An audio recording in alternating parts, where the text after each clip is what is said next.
Are we waiting for the clerk to? Are you good to go, Francesca? Yes, we do have a quorum and we're ready to start whenever you are. Great. Okay. Thank you so much, Madam Clerk. I'm going to go ahead and call this meeting to order. Welcome to everyone. This is the November 9th meeting of the Independent Taxpayer Oversight Committee. Thank you for joining us. We will jump right into our agenda today. And item number 1 is public comments or communications.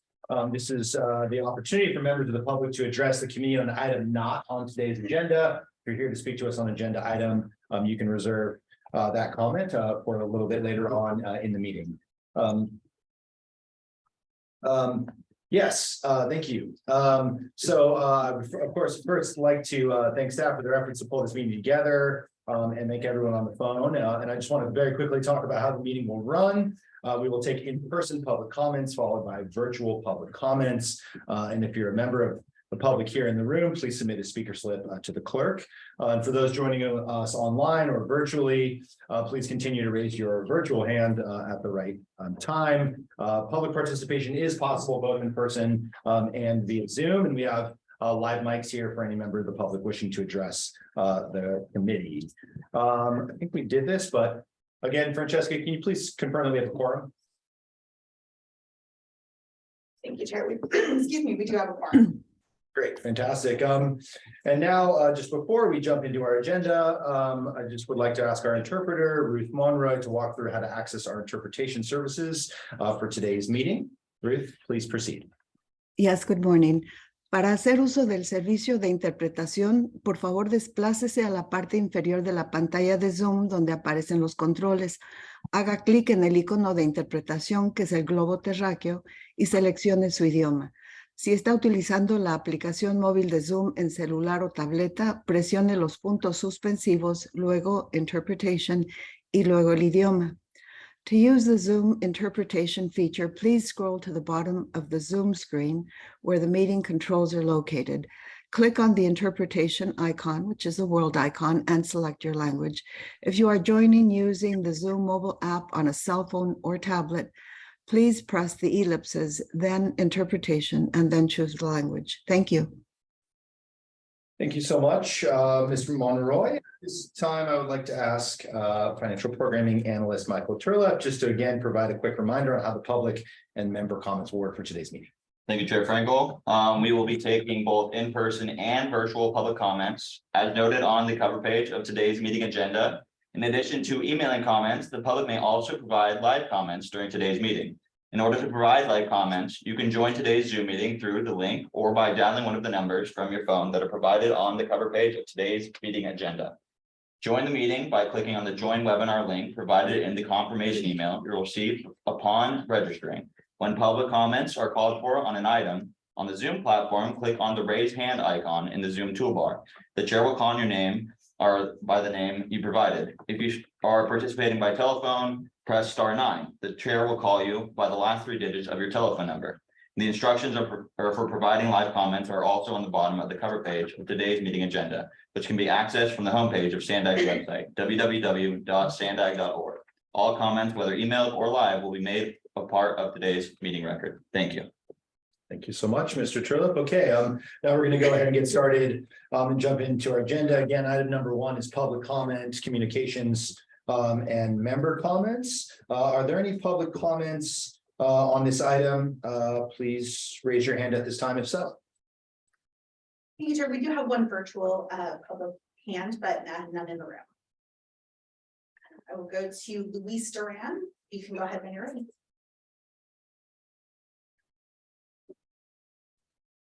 I accidentally clicked the raise hand button. Sorry about that. No worries, that happens all the time. Then we have no public comment at this item. Great, thank you, Madam Clerk. Any comments from committee members at this time? No, okay. Seeing none, we will move on to our item number 2 today, and this is our agency report, and Mr. Dujan will be giving the agency report today. Andre, welcome. Excellent. Thank you, Chair, and good morning to committee members.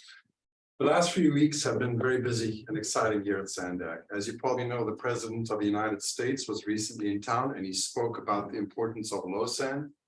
He said, we're going to make sure the second busiest rail corridor in America is going to be open and running for a long time. We have the money to get it done. We have the knowledge to get it done too. And just prior to his visit, our CEO Hassan was invited to Washington, D.C. to join the president in celebrating the Infrastructure Talent Pipeline Challenge.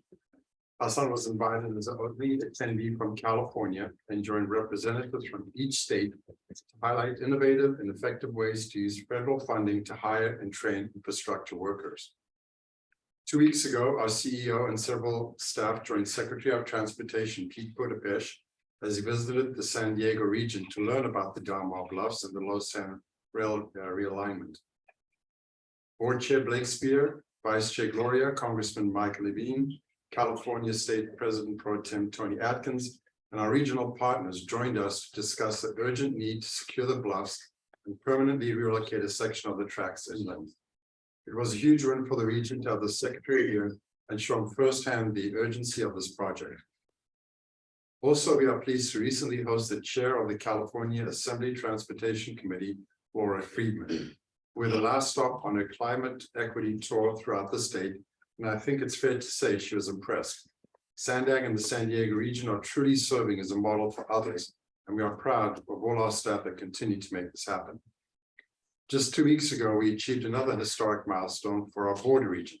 Along with our partners at Caltrans, our CEO traveled to Mexico City with California Lieutenant Governor Elena Kunalakis, U.S. Ambassador Ken Salazar, Mayor Gloria, our Transportation Chair Supervisor Vargas, and several others to officially sign our revenue sharing agreement with Mexico for the Otay Mesa East Port of Entry.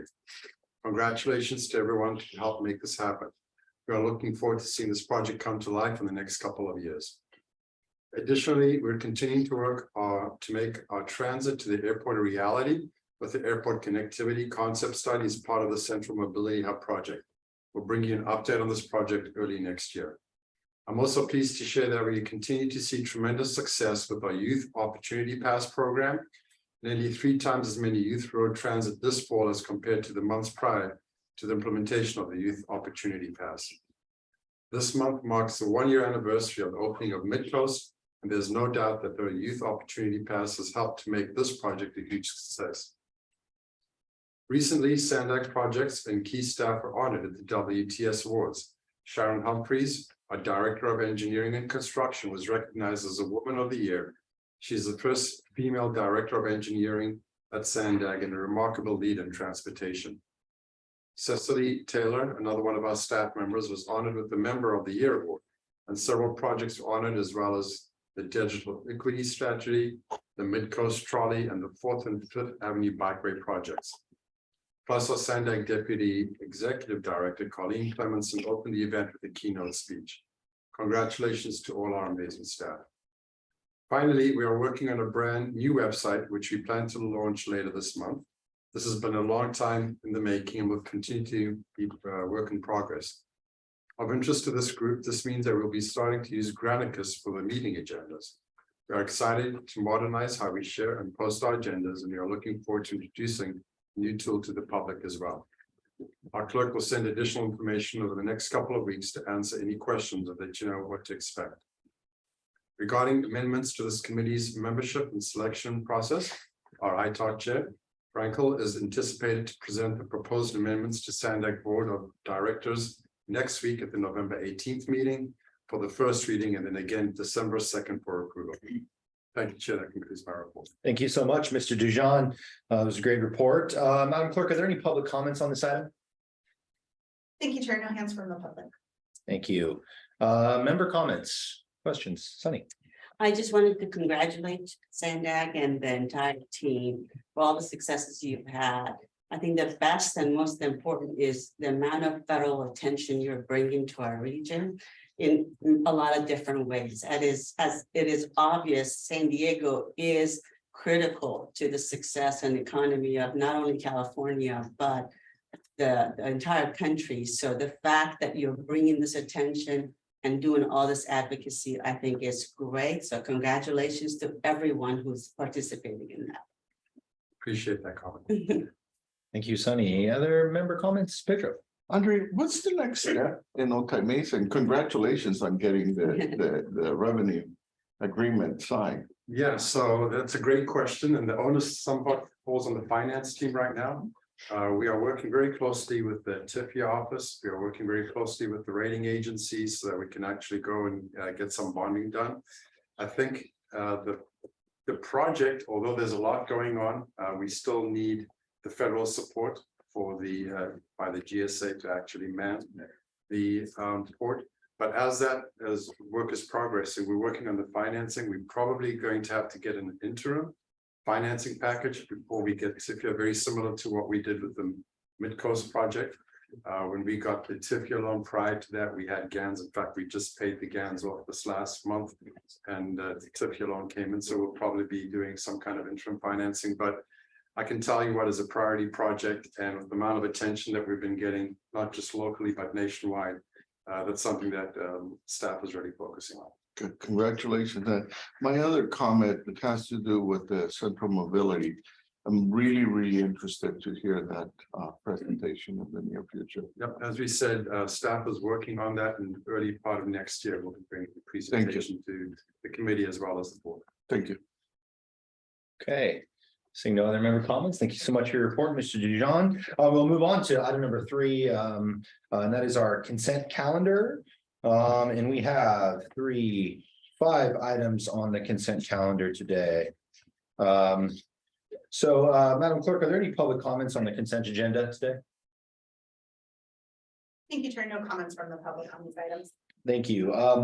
Any member comments on the consent items? Or do we want to pull any of these items off consent today? I Yes, have a couple of questions and need clarification on item 4 and 7. Okay, why don't you go ahead with item 4? Okay. So on attachment 5, I just, for being able to understand this, spreadsheet here, I guess. Where it says TransNet funds allocated at September 30th, is this the fiscal year through September 30th or on September 30th? How is that? What's the? Right. Oh, sorry, there you are. Yeah, I'm here. Hello, Martin. Hi. Put my name tag. Yeah, good morning, members of the Good ITAC. morning. Yeah, so you're referring to column A. Yes, And and then- all of them say at, so I'm just trying to figure out. Is it right at September 30th or is it through September 30th? Right, it's so at September 30, which means it's not for the whole fiscal year, it's kind of prorated. So what we do is, since this is only Q1, there's 4 quarters, this would be a quarter of their allocation for Okay. FY23. So starting from July 1st through September 30th, this is what's been allocated. Correct, Okay, yes. it's just when you say at is on, to me is on, I guess, September 30th. So I was confused trying to figure out, did you allocate it end of this quarter or was it throughout basically? So, Right, I can okay. see the misunderstanding. Yeah. Okay. The other item is attachment 8. And there were some items that were over budget, particularly transportation analysis and modeling. When it says you moved some plans that had been savings. So just wondering, maybe an explanation of why these items were over budget. Hello. I'm Sandy Craig, the budget manager. Okay. And so some of the projects come in over budget for various reasons, could be staffing or other charges, but then we make up for the funds and savings and other projects. So we move the money around, trying to use all the funds in the best way, using the federal and state funds first. Okay, and then overall you're over budget. So how did that amount over budget, 80,000 get covered? So there's a footnote at the bottom. So we had carried over 100,000 from the previous year. And then we carried over 20,000 to next year. So it netted to that 80,000 overage. I see. Okay, all right. Let's see. And so that was all I had on item 4. And then item 7, there's a master schedule provided with topics My question was, last time we decided to change things around and have several items in consent agenda. Does this schedule reflect that? Yes, it does. Okay, because I didn't see a lot of changes from the previous calendar, so there's all that effort we didn't really give you a little bit more streamlining and time saving. So if you look at the financial reports, they have been moved to That's all. consent, as well as the grant program. Oh, okay, Right, that also Awesome. consent. okay. Those are two examples. And how do you feel about the fact that this is going to change? Do you think this will actually streamline our meetings a little bit more? That's what it's expected. Okay. Okay, let's hope it does. All right, that's all I have.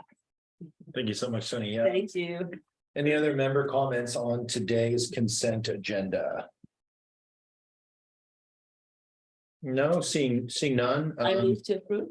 Thank you. We have a motion by Sunny. Do I have a second? I'll second. Second by Mr. Halpern. Okay, clerk, please call the roll. Thank you, Chair. For real estate right-of-way acquisition, Chair Frankel. Yes. Licensed civil traffic engineer is absent. For contractor construction, Vice Chair Urso Delgado. Yes. For biology environmental, Dustin Fuller. Yes. For finance and budgeting, Stuart Halpern. Yes. For licensed engineer, Les Hopper. Yes. And for CEO private sector, Sunny House. Yes. Thank you. And that item passes unanimously with those members present.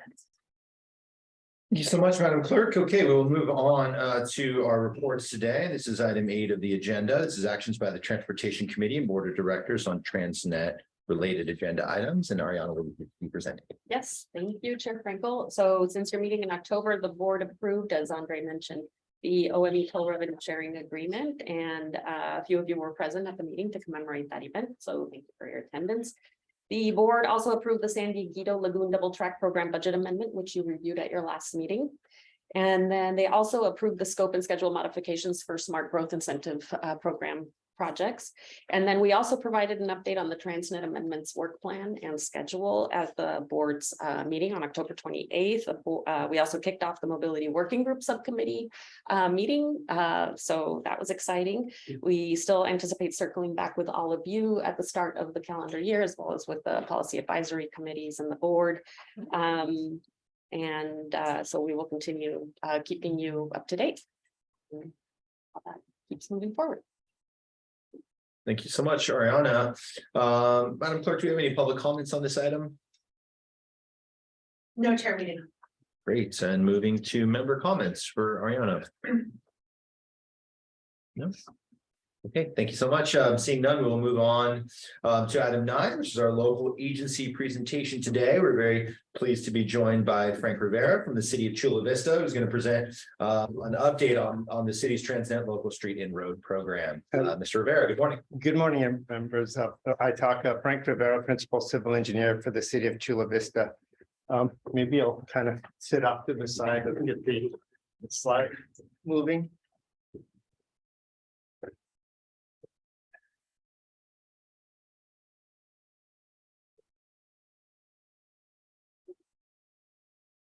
Yes. Oh,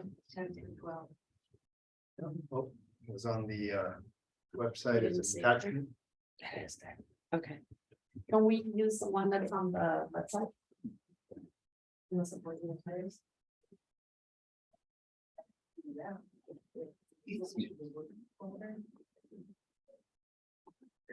I can move it really quick. You have it available? Is it in the workshop? I put it in the cards.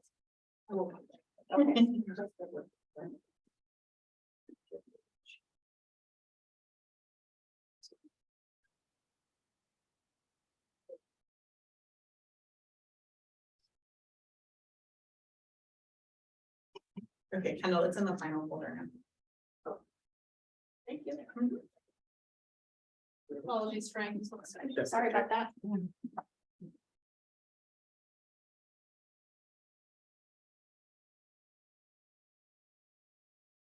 So I'll sort of introduce the presentation in that we're the second largest city in the county of San Diego.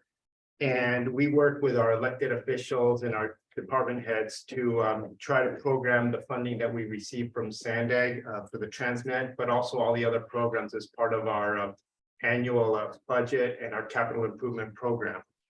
And what's interesting, and you'll see some of the presentations, is that going back 10 years, TransNet was a large share of our budget for our construction program, our capital program. And over the years, we've been able to sort of diversify and bring other funding to help our needs in the city. A couple of those have been through sales tax measures. And I know there's a couple last night on the ballot, and it looked like it was mixed results, with some kind of moving forward and some not. But we've done a lot of outreach in trying to get that to go. And so, thank you. I'll go to the next slide. So when you look at Chula Vista for fiscal year 23, the LSR program budget's about $118 million for the region. Chula Vista approved our TransNet program on June 7th. We go to the city council at least once a year. And then as we do amendments to the program every quarter as needed. And so our share is about 8.7 million for this year. We receive the information from SANDAG, and sometimes the revenues get adjusted upwards or downwards, and then we go back to our city council to do the amendment. And we receive about 7% of the program budget in the region, and that matches pretty close to about 7% of the San Diego County's population is made up of residents of Chula Vista. So the next slide, I know this looks like an eye test, but what we do is we present to our city council. The top half of the table represents the congestion relief list of projects in our capital program, which is also included in the RTIP.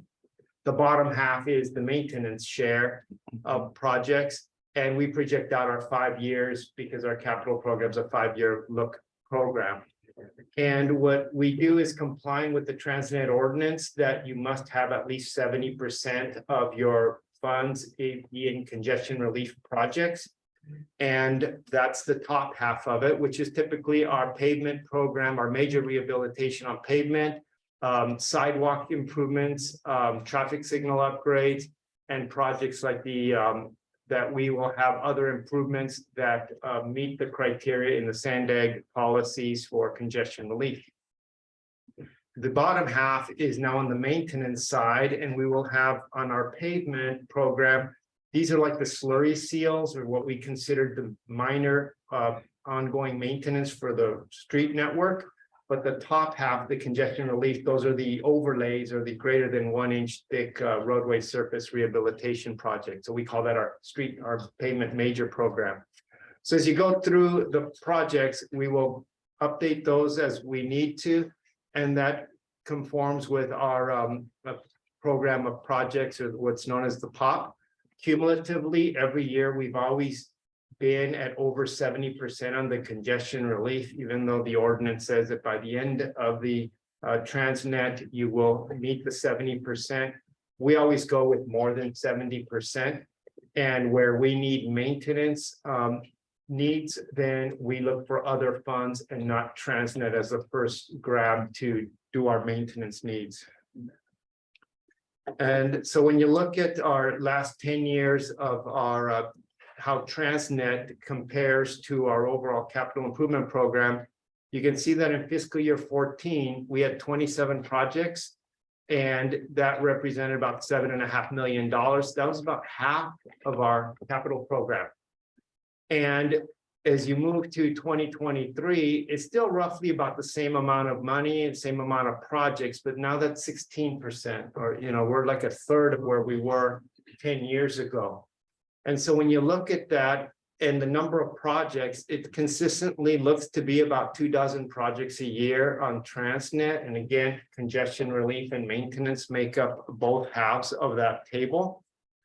And then we also go after grants. And so one of the ones that we did that was very successful, and as you followed local news and everything, Third Avenue has really been transformed with our ability to have obtained a smart growth incentive program 3 times. And so we're very grateful for that. But Third Avenue is sort of our central downtown business district. And it was in need of a major upgrade and try to make it more pedestrian friendly. And we did a road diet. We reduced it from 4 lanes to 2 lanes, emphasized bicycling and walking, and de-emphasized the automobile, and sort of spruced everything up and just completely changed the downtown a bit. What's happened is over the 3 different phases that we've had for Third Avenue, we started at the south end of our central business district, which is H Street. It's right near the South Bay Courthouse, and worked our way up to the Memorial Park area. And we completed that in January 2014. And then the middle phase, phase 2, then that was done 2 years later. We completed it. And then this last phase, we've just completed it earlier this year. And what's happened is, as each phase got completed, you saw how the businesses started transforming and would get tenant improvement applications submitted. And now there's a lot of breweries, the retail shops, some of those have gone away, have been replaced with restaurants, coffee shops, those types of things. And so it's really just sort of changed it now that we're seeing more and more people there, especially on the evenings and weekends, going to downtown Third Avenue. What was interesting is, as we started looking at where people like to go in Chula Vista, there was a couple of areas 3 big areas of the city that have kind of keep coming up as the top 3. Downtown Chula Vista is number 1. Our Bayfront area, which is getting redeveloped now with the Gaylord Hotel. And then on the east side over by Millenia, where the Otay Ranch Mall is. And if you start looking at why those are very popular, it's because we've been emphasizing the public and to be out there and enjoy the outdoors a lot more than what we had before. So I think for us, in having the vision of what we wanted for the downtown area, you can see that phase 1, we wanted to get that going. It looks like we had 6 different funds that we provided for phase 1. And then we went to phase 2, we had 4 different funds.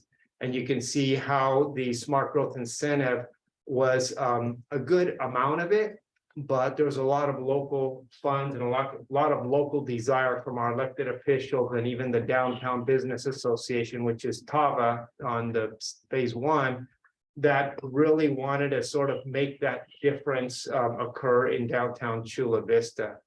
So right there, you see we're like at $14 million worth of improvements, and the smart growth was about 5.8 million of it. So we've used the TransNet funds to the advantage that we can by leveraging it as we can, and focusing on areas. So this is another look of downtown as we finished. That was phase 2.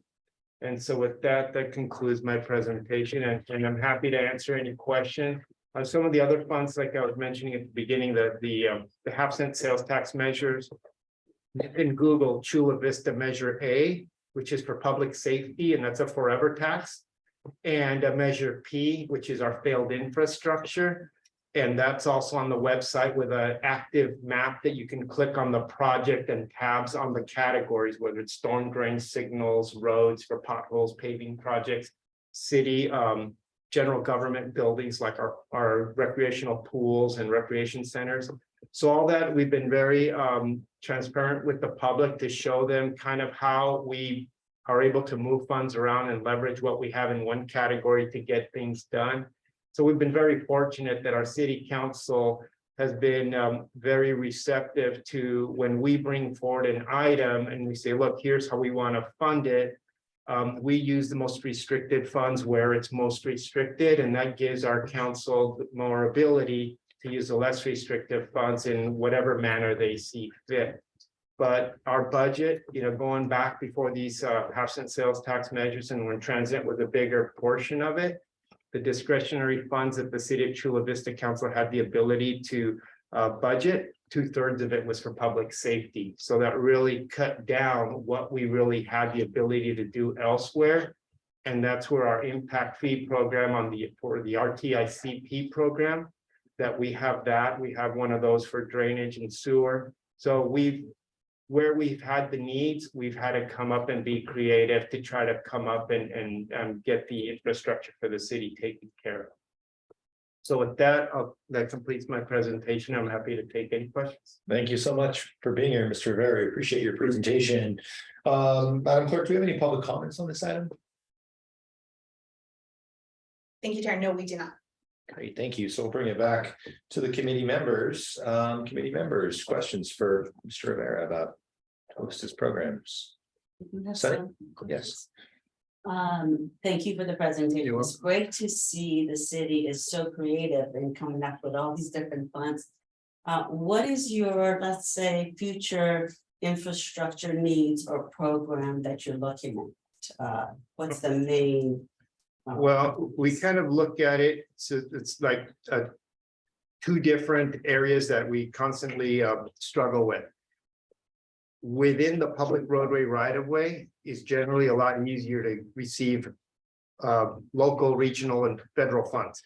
When it's outside of the public right-of-way or outside the roadway network, primarily drainage infrastructure for us, that tends to be the most difficult one.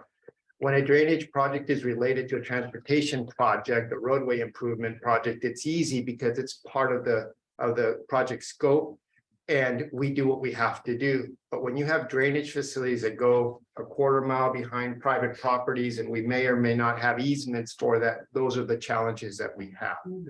So we've worked our way through all that. Our Measure P, we just said it's failed infrastructure. Doesn't matter as long as it's within the city limits. So that helped us, and drainage was a first priority.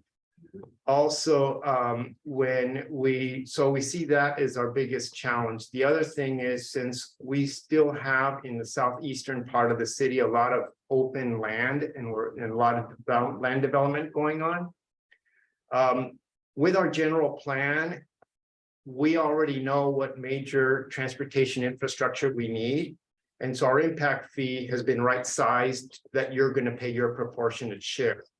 For the Bayfront and the west side of the city where it's more redevelopment, I worked on those impact fee programs, and we also right-sized them, but we realized the Bayfront needs are different than developed Chula Vista than undeveloped Chula Vista. So we have 3 programs to accommodate each general area, geographic area of the city. So I think moving forward for us, it's getting the regional projects built in time so that they are ahead of need. With the longer lead times on the regional projects, that's where my job is constantly SANDAG, Caltrans, trying to get these projects lined up, and then also the developer to try to get everything coordinated. So that's, I think, our biggest challenge is on the regional ones, that it may be a Chula Vista priority, but in the region, how does it rank? And once you're able to bring the funding, then the region realizes, okay, well, this project's funded, it's ready to go. Now let's help it get to construction. So that's kind of the biggest challenges. I think I have more control on the local needs, but on the regional, then it's a team effort with SANDAG, Caltrans, and Chula Vista, including our state and federal government. So the TransNet split of 70-30, how does that work for you? I think it's changed since Measure P, but we're 5 years into it and we've got 5 more years to go. It's only a 10-year measure? A 10-year measure. And so I think for us, it took the stress off of us to try to deal with infrastructure that needed to be rebuilt.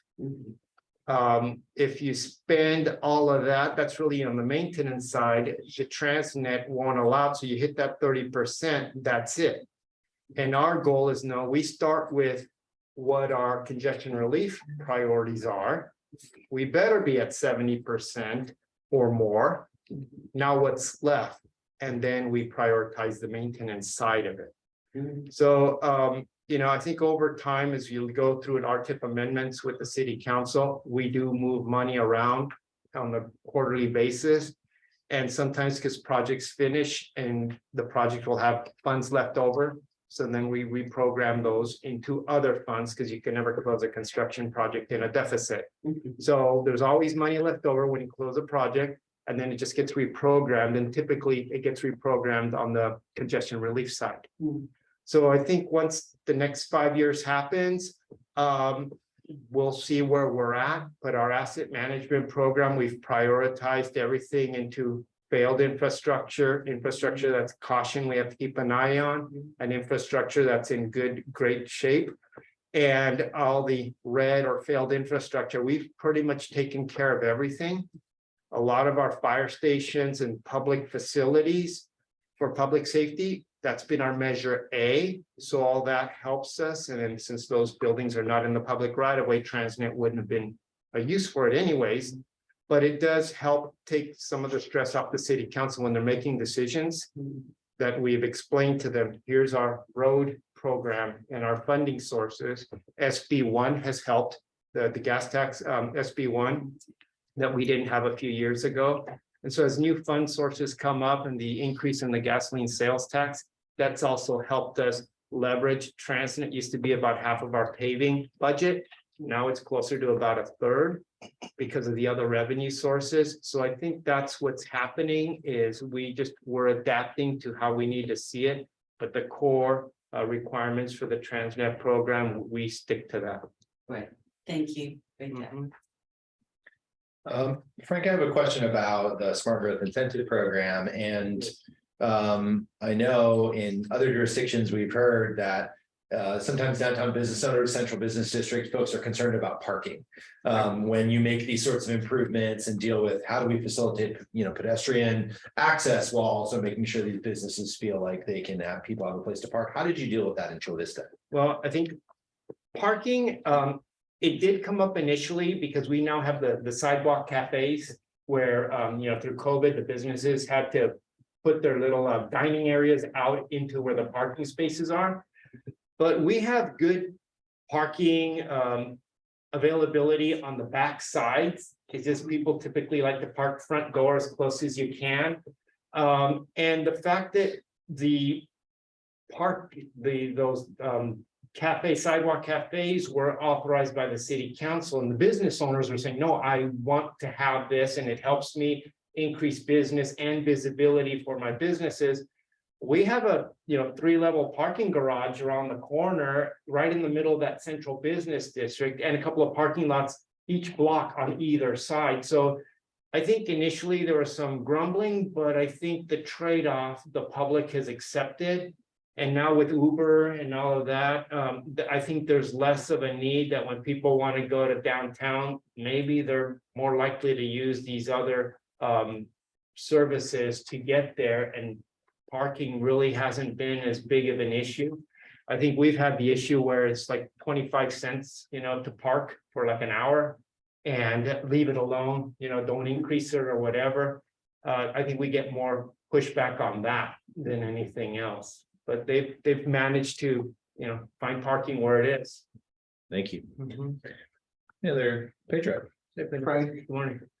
one of the things that, and Frank is minimizing in a lot of ways, is the asset management program that the city of Chula Vista went through. I mean, I remember 7 years sitting at meetings discussing what was going to be in it and how it was going to be.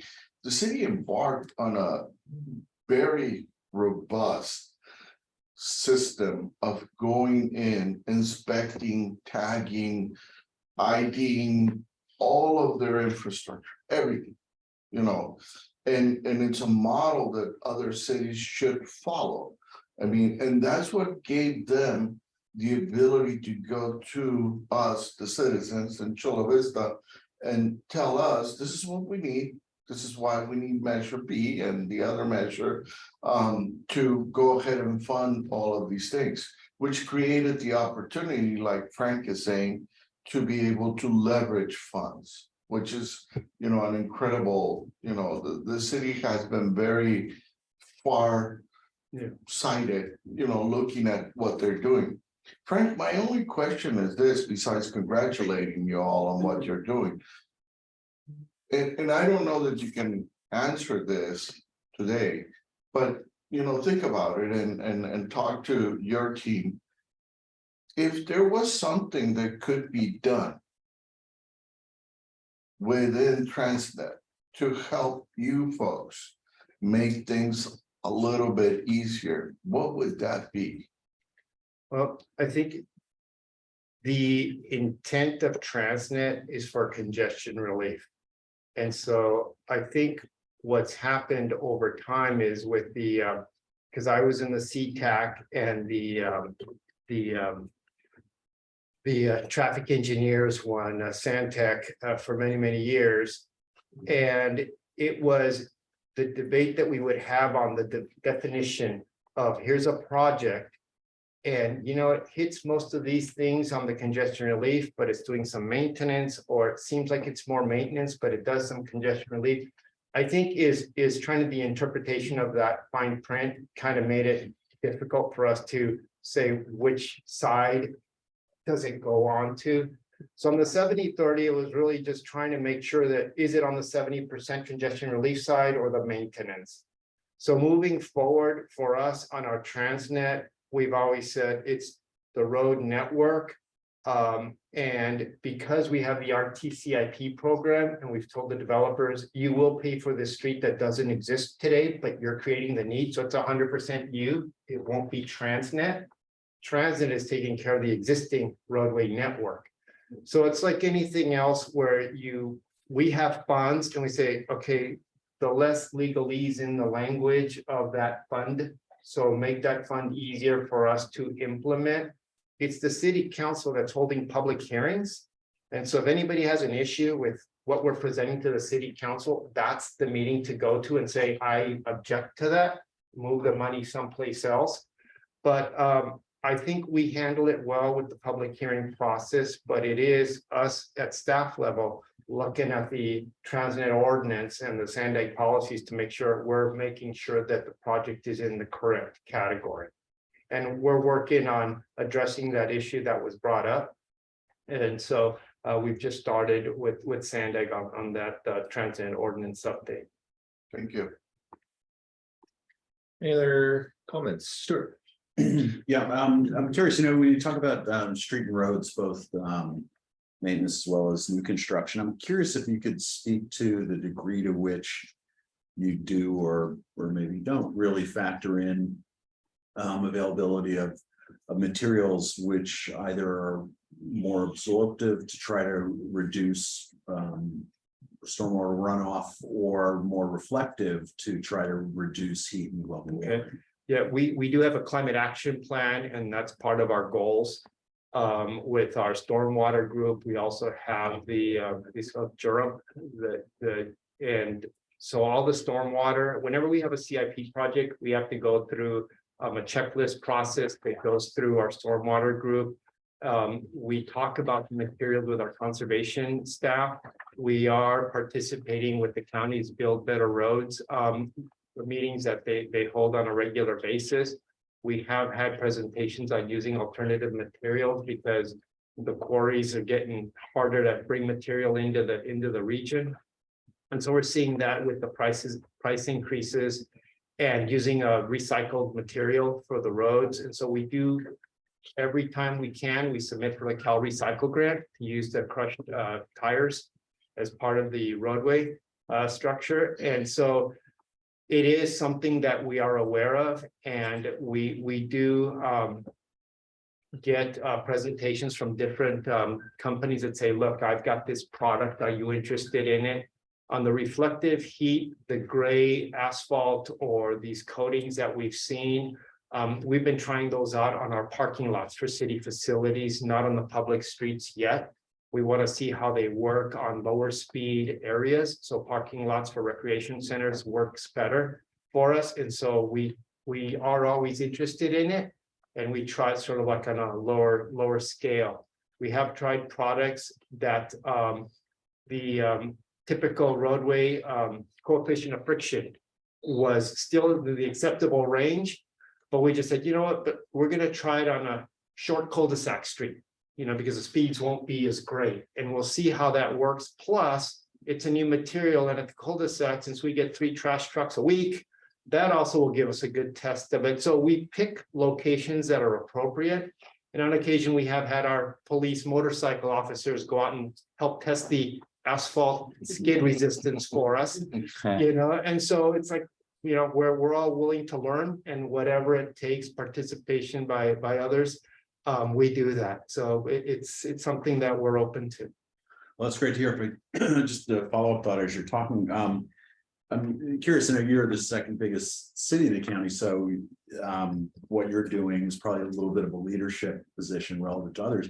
But just I'm struck by the fact that you're describing this as you were in the process of experimentation.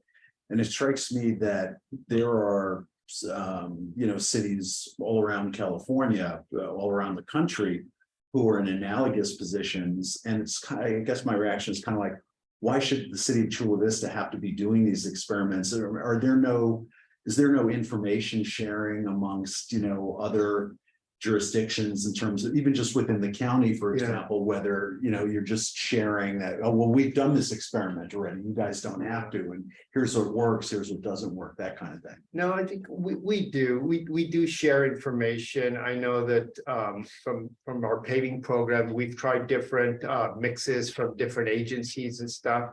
But I think to get more like on the innovative side, where we see the new product that's out there, we'll hear about it. But I think we're a little bit more cautious in implementing something that we haven't seen much elsewhere. But we communicate with our peers all the time to see what happens. I mean, our employees live outside of Chula Vista also, so they'll bring in ideas of what they've seen, or professional meetings, luncheons where a topic is brought up with a new product or something that they've tried, we'll listen to it. So I think we see it, it's part of the specs, and then we're not sort of like, hey, I'm drawing your attention to this new spec. We just see the project gets done, it's like, okay, but it may have some components in there of something that we haven't tried before.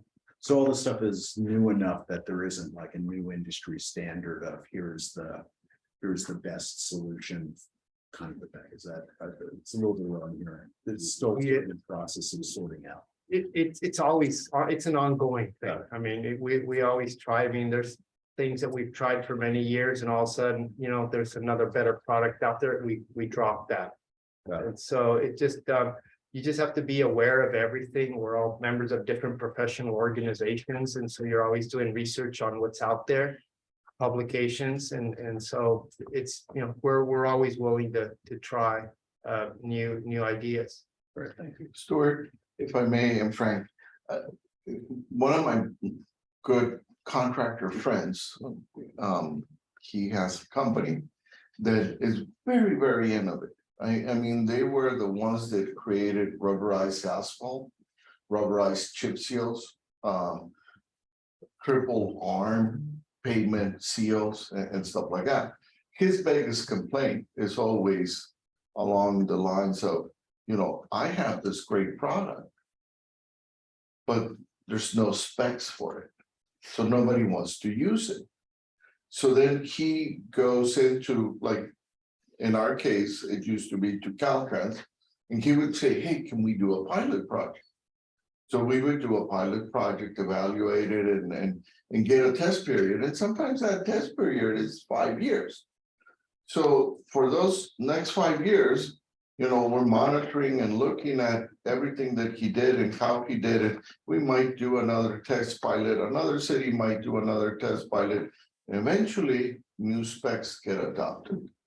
But we're not, as an industry, all of the cities, the state agencies, we're not like a new innovation comes and let's try it. We're very timid that way. We're like, oh, this worked. We don't want to mess with it. Then when something new comes, we're very timid to reach the new stuff. But it does happen, and there are cities, and Chula Vista is one of them, that are very open to doing pilot projects to evaluate new products, new materials, new techniques. Well, you're getting to sort of a little bit of where I was thinking about this, which is if you could redo or maybe for a new ballot measure, if there ever is one, right? You would want to see some actual incentivization for doing that sort of thing very explicitly, but I appreciate your elaboration. Thanks.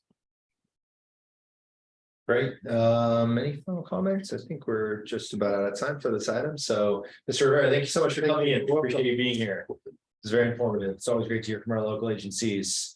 Okay, so we'll move on to agenda item number 10. This is the Federal Performance Management Safety Targets. Mr. Sanford is here to present this item.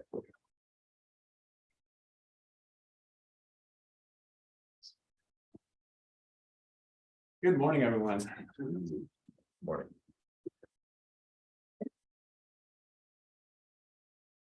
Slide deck coming up here shortly.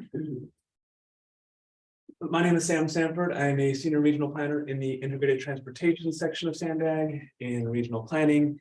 And today's item 10 is all about federal performance management and target setting. So this item report starts on page 54 of today's agenda. So a little bit of background for this one. Federal performance management is a requirement for metropolitan planning organizations like SANDAG, and also for state departments of transportation, in our case, Caltrans. So we work together with our state partners, particularly with Caltrans, to establish targets and monitor progress on targets and use performance in planning and programming. So Federal Highway Administration, or FHWA, has 3 performance management areas, and they're nicely numbered PM1, 2, and 3. PM1 is on safety, and it's probably the most familiar to this group since we come back every year to discuss safety targets with this team. For PM2 and PM3, and that's on infrastructure condition and system performance respectively, those have a 4-year performance period. So essentially every 4 years, we come back and we look at the targets, assess progress on the targets, and then establish new targets. So 2022 is the first year of the second performance cycle for PM2. It's still a fairly new program. This is only our second time doing this process of setting targets for them. For all the above performance areas, SANDAG as the MPO has the option of either supporting the state targets or Caltrans targets, or developing regional targets and supporting those regional targets. So today's item is a discussion item on this target adoption approach. So which path we want to take as far as supporting the state or setting up regional targets. And that is for the areas of PM1 on safety and PM2 on infrastructure condition. For PM3 on system performance, Caltrans has not yet established targets. Those they're looking to establish in mid-December, and Caltrans is requesting input on the target direction, essentially how aggressive or conservative they think they should be with their statewide targets. And then following that, SANDAG will come back with its approach on the statewide or regional approach for PM3. So as I go through the presentation, I'll provide staff's recommendation on which approach and the rationale for that. And then at the very end, I'll pause and record any comments, questions from ITALC on desired recommendations for this approach. So before jumping into the PM areas, I quickly want to show where and how these data are brought into planning and programming. So I did mention these inform planning and programming. So there is a progress monitoring and support tracking layer to this process. And with each regional plan, so in this case, we're looking at the cover for the 2021 regional plan, there is a system performance report. And in this particular instance, it's in Appendix O. And that report documents all the observed data that we have available and the targets and essentially the progress to those targets from the prior few years in between regional plans. That's one area where the performance targets and the progress live. I should say that this report covers the Federal Highway Administration targets, which is the subject of today's item, but it also covers Federal Transit Administration targets that are another requirement. On the programming side, each Regional Transportation Improvement Program, or RTIP, includes an analysis program-wide of the funding that supports each performance area. So staff works with project sponsors to gather the relevant data to find what projects fit into which categories and the programming that is supporting target achievement. And in the 2023 RTIP, which is the cover that's listed on the left there, that lives in Appendix H. That's just a little bit of background to show where these live, the ongoing efforts and future plans and RTIPs will continue to include that documentation. So transitioning now to PM1 on safety targets. So first, a credit to ITALC. SANDAG is initiating a Vision Zero effort that will include a safety data dashboard, a Vision Zero action plan, and safety policy considerations, kind of a three-prong approach. The safety data dashboard will support the Vision Zero action plan, in addition to addressing TransNet triennial performance audit recommendations and supporting state of the commute efforts. So staff has applied for grant funding for developing the Vision Zero action plan, and we will know more about the grant status in early 2023. So there's a little bit of tease, but we'll be coming back with more information about this in 2023 about the grant and also on the data dashboard, which you're seeing a little preview of what the current status is for that dashboard. So this table shows the 5 performance measures that are included in performance management area number 1, the PM1. So we have the number of fatalities and then a fatality rate measure, the number of serious injuries and serious injury rate measure, and then a combined one on the last row there of non-motorized fatalities and serious injuries. Looking to the right, this is followed by direction arrow, essentially the desired direction for the performance measure. We want these all going down. Further to the right, we have the 2023 calendar year statewide target. So this is the target that Caltrans has adopted. They are 5-year rolling average. That's why you see some decimal points on these. And then the last column on the right shows the annual percentage change for the 2023 targets, essentially showing the direction that this target is. They are all following this target process that Caltrans has set up. They are all reducing, showing fewer fatalities and fewer serious injuries on our roadways. So in attachment 1 has more about the documentation of how these targets were developed, kind of a lengthy process. Some of the challenges are that here we are, or Caltrans has gone through the process of setting up 2023 targets, but one of the challenging steps is that there is no data available yet for 2022 or 2021. So first they have to interpolate from 2020, which is provisional data, 2 years that we don't know much about yet. And then from there, they have to take that leap of what would the target be? So in that target setting process, they've taken into consideration the projects that are being programmed into statewide, the FSTIP, other programs that are ongoing, trends, economic conditions, all that is taken into consideration in the establishment. And there's a concerted effort where they reach out to MPOs and other stakeholders who come up with this effort. Now, as far as staff's recommendation for how to proceed with PM1, and this is coming from some of the conversations that we've had with ITALC in early 2022, we are launching our Vision Zero action plan efforts, but it is not yet up and running. We're still waiting for grant funding. We're still kind of starting that program. In light of us not having an existing program to really affect change beyond what is currently programmed in our RTIP and other programs that are currently up and running, staff's recommendation is to continue to support the statewide targets for PM1. The prior PM1 target setting efforts, SANDAG has also supported the statewide targets. So, Mr. Chair, are we going to take these one at a time or just wait till the end?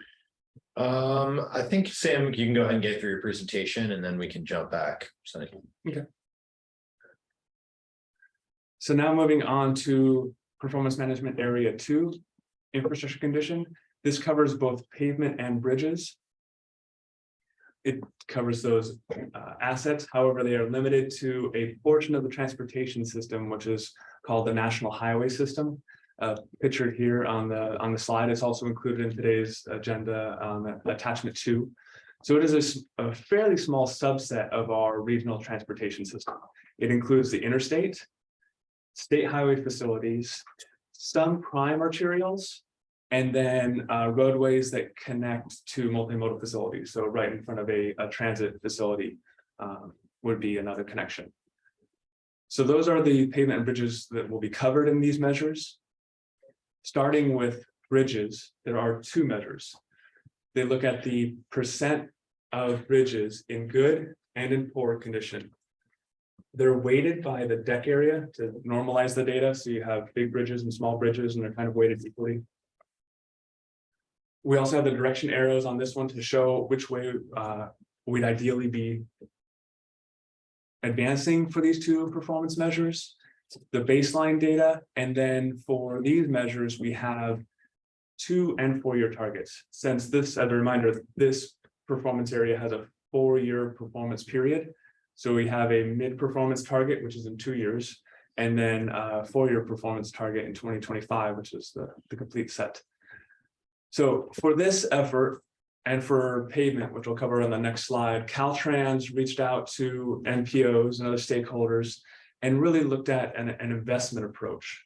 So they asked NPOs, what is the anticipated investment in these kind of facilities over the next, really they were looking for 10 years, but for this targeting process, we looked at 4, and used that along with deterioration rates that they expect for these conditions, for these assets, to come up with where the targets would be. So these values are statewide values. I should note that for on bridges, the San Diego region is less than 1% of the state NHS bridges. It's 0.8%. Excuse me, 0.5%. For pavement, there are 4 measures.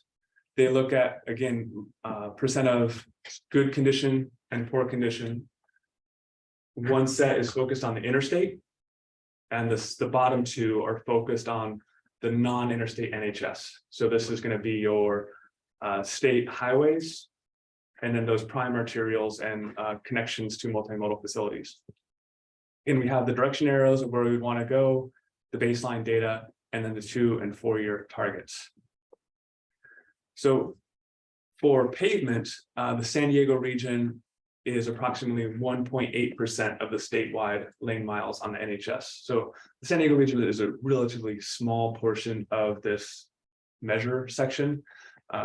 Put in perspective, the MPO north of us for the LA area, Southern California Association of Governments, or SCAG, it's more like 20%.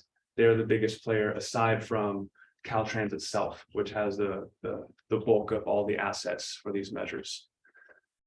In light of the small percentage that SANDAG has of these areas and programs existing that are not expected to change over the next 4 years, staff is recommending that we continue to support the statewide targets for these areas. And our last one, PM3. PM3, as a reminder, is a little different in that Caltrans has not yet established targets. They're just looking for input on how aggressive they should be as they go through establishing targets. And PM3 measures are also limited to that national highway system, so that small portion of the roadway network in our region. There are 3 measures that Caltrans is requesting input on. These generally focus on reliability. So the first measure, the first row on there is the percent of person miles traveled on the interstate that are reliable. And then the following one is the non-interstate system that are reliable. So for this measure, Federal Highways actually purchases data on travel times on the NHS and provides that to Caltrans and to MPOs to better understand what the reliability is and look at trends over time to see where they should be setting their targets. The base year for this is 2021, which they have the data shown here in the middle column. Our understanding is that that base year still has some influence from COVID travel patterns, and there's going to be a little bit of fewer travel or fewer trips, and essentially a reduction in the amount of unreliable travel. So essentially, it's more of a rosy picture looking just at 2021 and then setting targets based on 2021 going forward. As we've seen from data, provisional data from 22, travel has increased more. Reliability has, as a result, gone down. But per the regulations, Caltrans is using 2021 as the base year. And from there, they have 3 ideas in those last 2 columns of their target setting. Either no change as 0%, a increase of 0.5% or increase of 1%, in the positive direction, meaning that reliability would be even better than 2021 going forward into 23 and 25. Staff's recommendation based on the baseline data being influenced by pandemic travel patterns is to take a more conservative approach and keep at the 0% change and work towards that goal, because that also will be a step in the right direction if we could keep reliability to the 2021 levels versus increasing them even further to other levels. So as far as next steps, ignore the heading on that slide, but in December, or I should say tomorrow, we're going to the mobility working group with this same presentation. And then in December, we'll be going to the transportation committee to receive their input on these target setting options, followed by the board of directors in January. And then staff will turn around immediately thereafter and submit our documentation to Caltrans for PM1 and PM2. And for PM3, once Caltrans has established their targets officially in mid-December, we'll start the process of determining what approach Sandag would like to do for PM3 and submit that recommendation to Caltrans by June 2023. So that concludes my report. I'll have you turn it over to Chair to facilitate any questions and or discussion. Thank you so much, Mr. Sanford. Before we go to the committee members, Madam Clerk, are there any public comments on this item? No, we do not have any. Oh, I'm sorry, one hand just went up.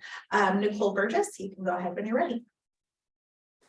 Thanks, Francesca, and thank you to iTalk for the time to comment on this, and Sam Sampson for your report.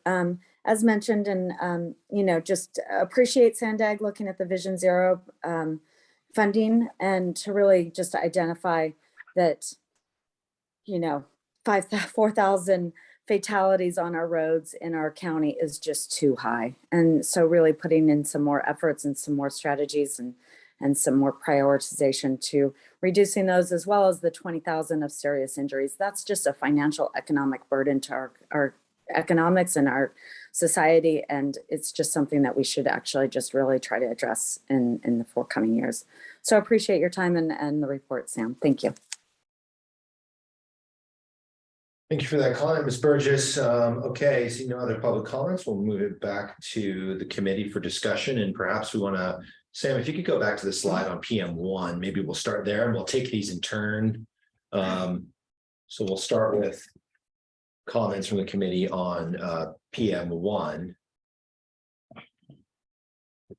Yeah.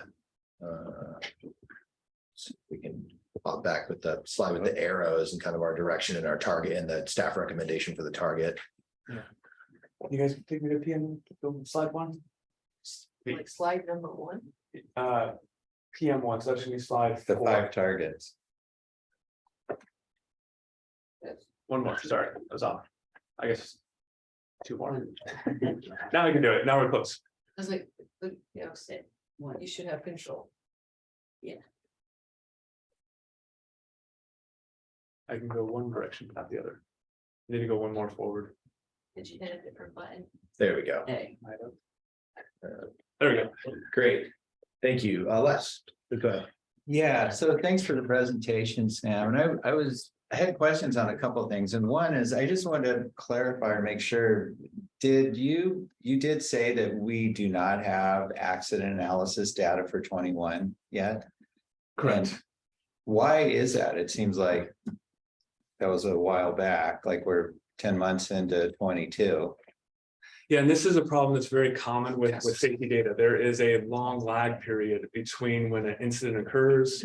Officer fills out a crash report that funnels up through their system, eventually making it all the way to the state system, which is the acronym SWITRS, which is maintained by CHP. They go through a process of taking all that data in for the entire state. And then once it is in for the entire state and they go through a quality control assurances process, then you release it. So there's the state data set is about 1.5 to 2 years delayed. And there's a national data set for NHTSA produces called FARS, or that's their acronym FARS. That's about, again, 2 years delayed. There are efforts underway to explore how we could get provisional data at a more frequent rate, within that 2 years, even up to monthly. But that is an ongoing discussion. That's an area that we know is a problem that we want to address. Okay, and then a second thing on the analysis, I know you said there's a supporting table and I didn't see that, but does it drill down further into like type of accidents? For instance, we're mandated now to look at roundabouts with any state highway project. And so do we have data on pedestrian, cyclists, injuries and roundabouts, for instance? So this target setting process looked at it in the aggregate across the entire state. So they didn't look facility by facility.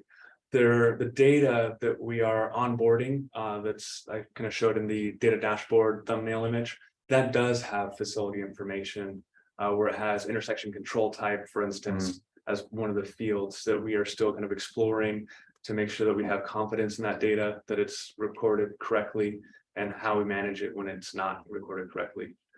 So that's one thing that we are excited to be able to share next year. So ultimately, we'd be able to dig in the dashboard and go down and find that information. Yes. Oh, great. Thank you. Yeah, it's good for me for now. Thank you. Yes. So I just wanted to understand a little bit better the consequences of these target settings, because they seem to not really move that much for improvement.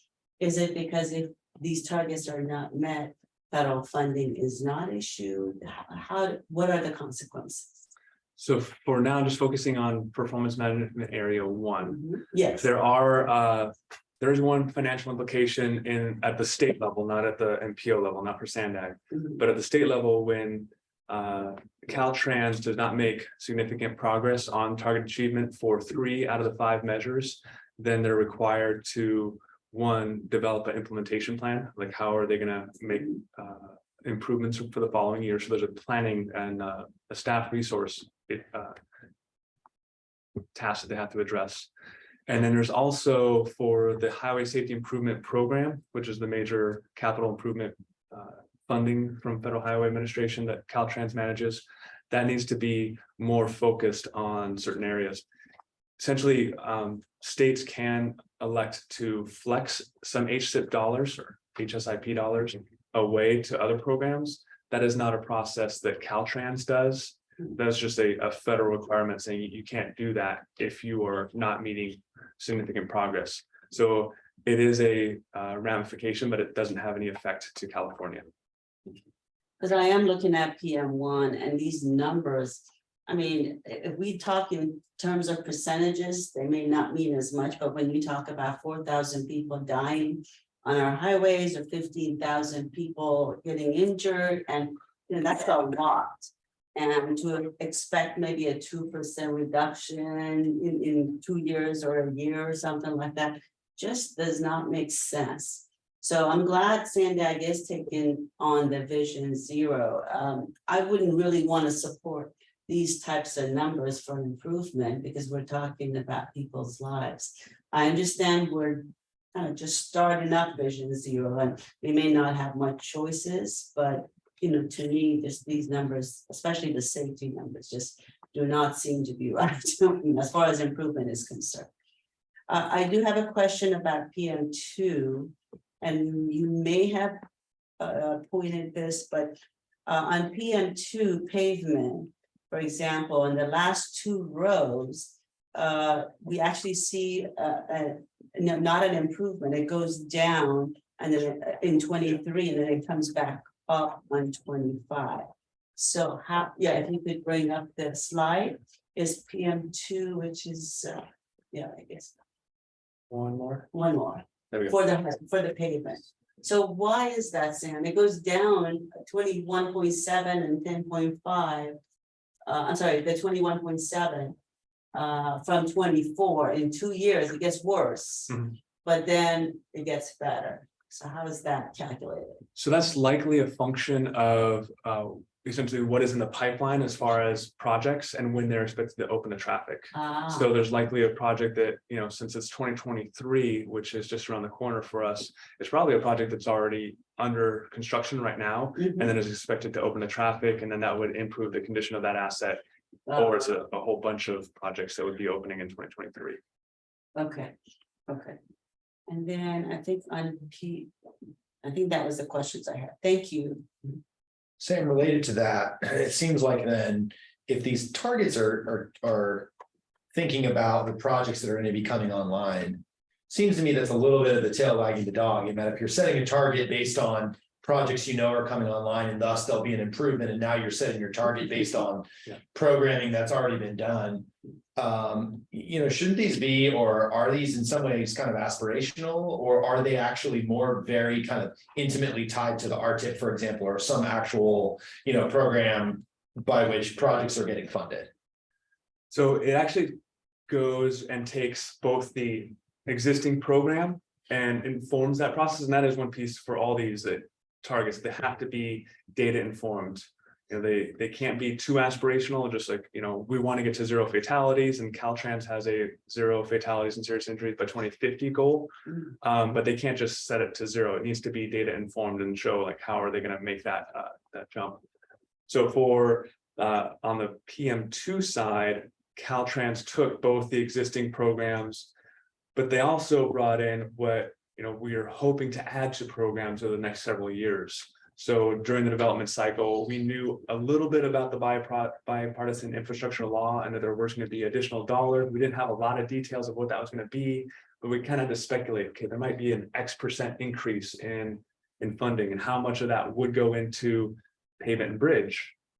And of that pavement and bridge funding, how much would actually land on the national highway system?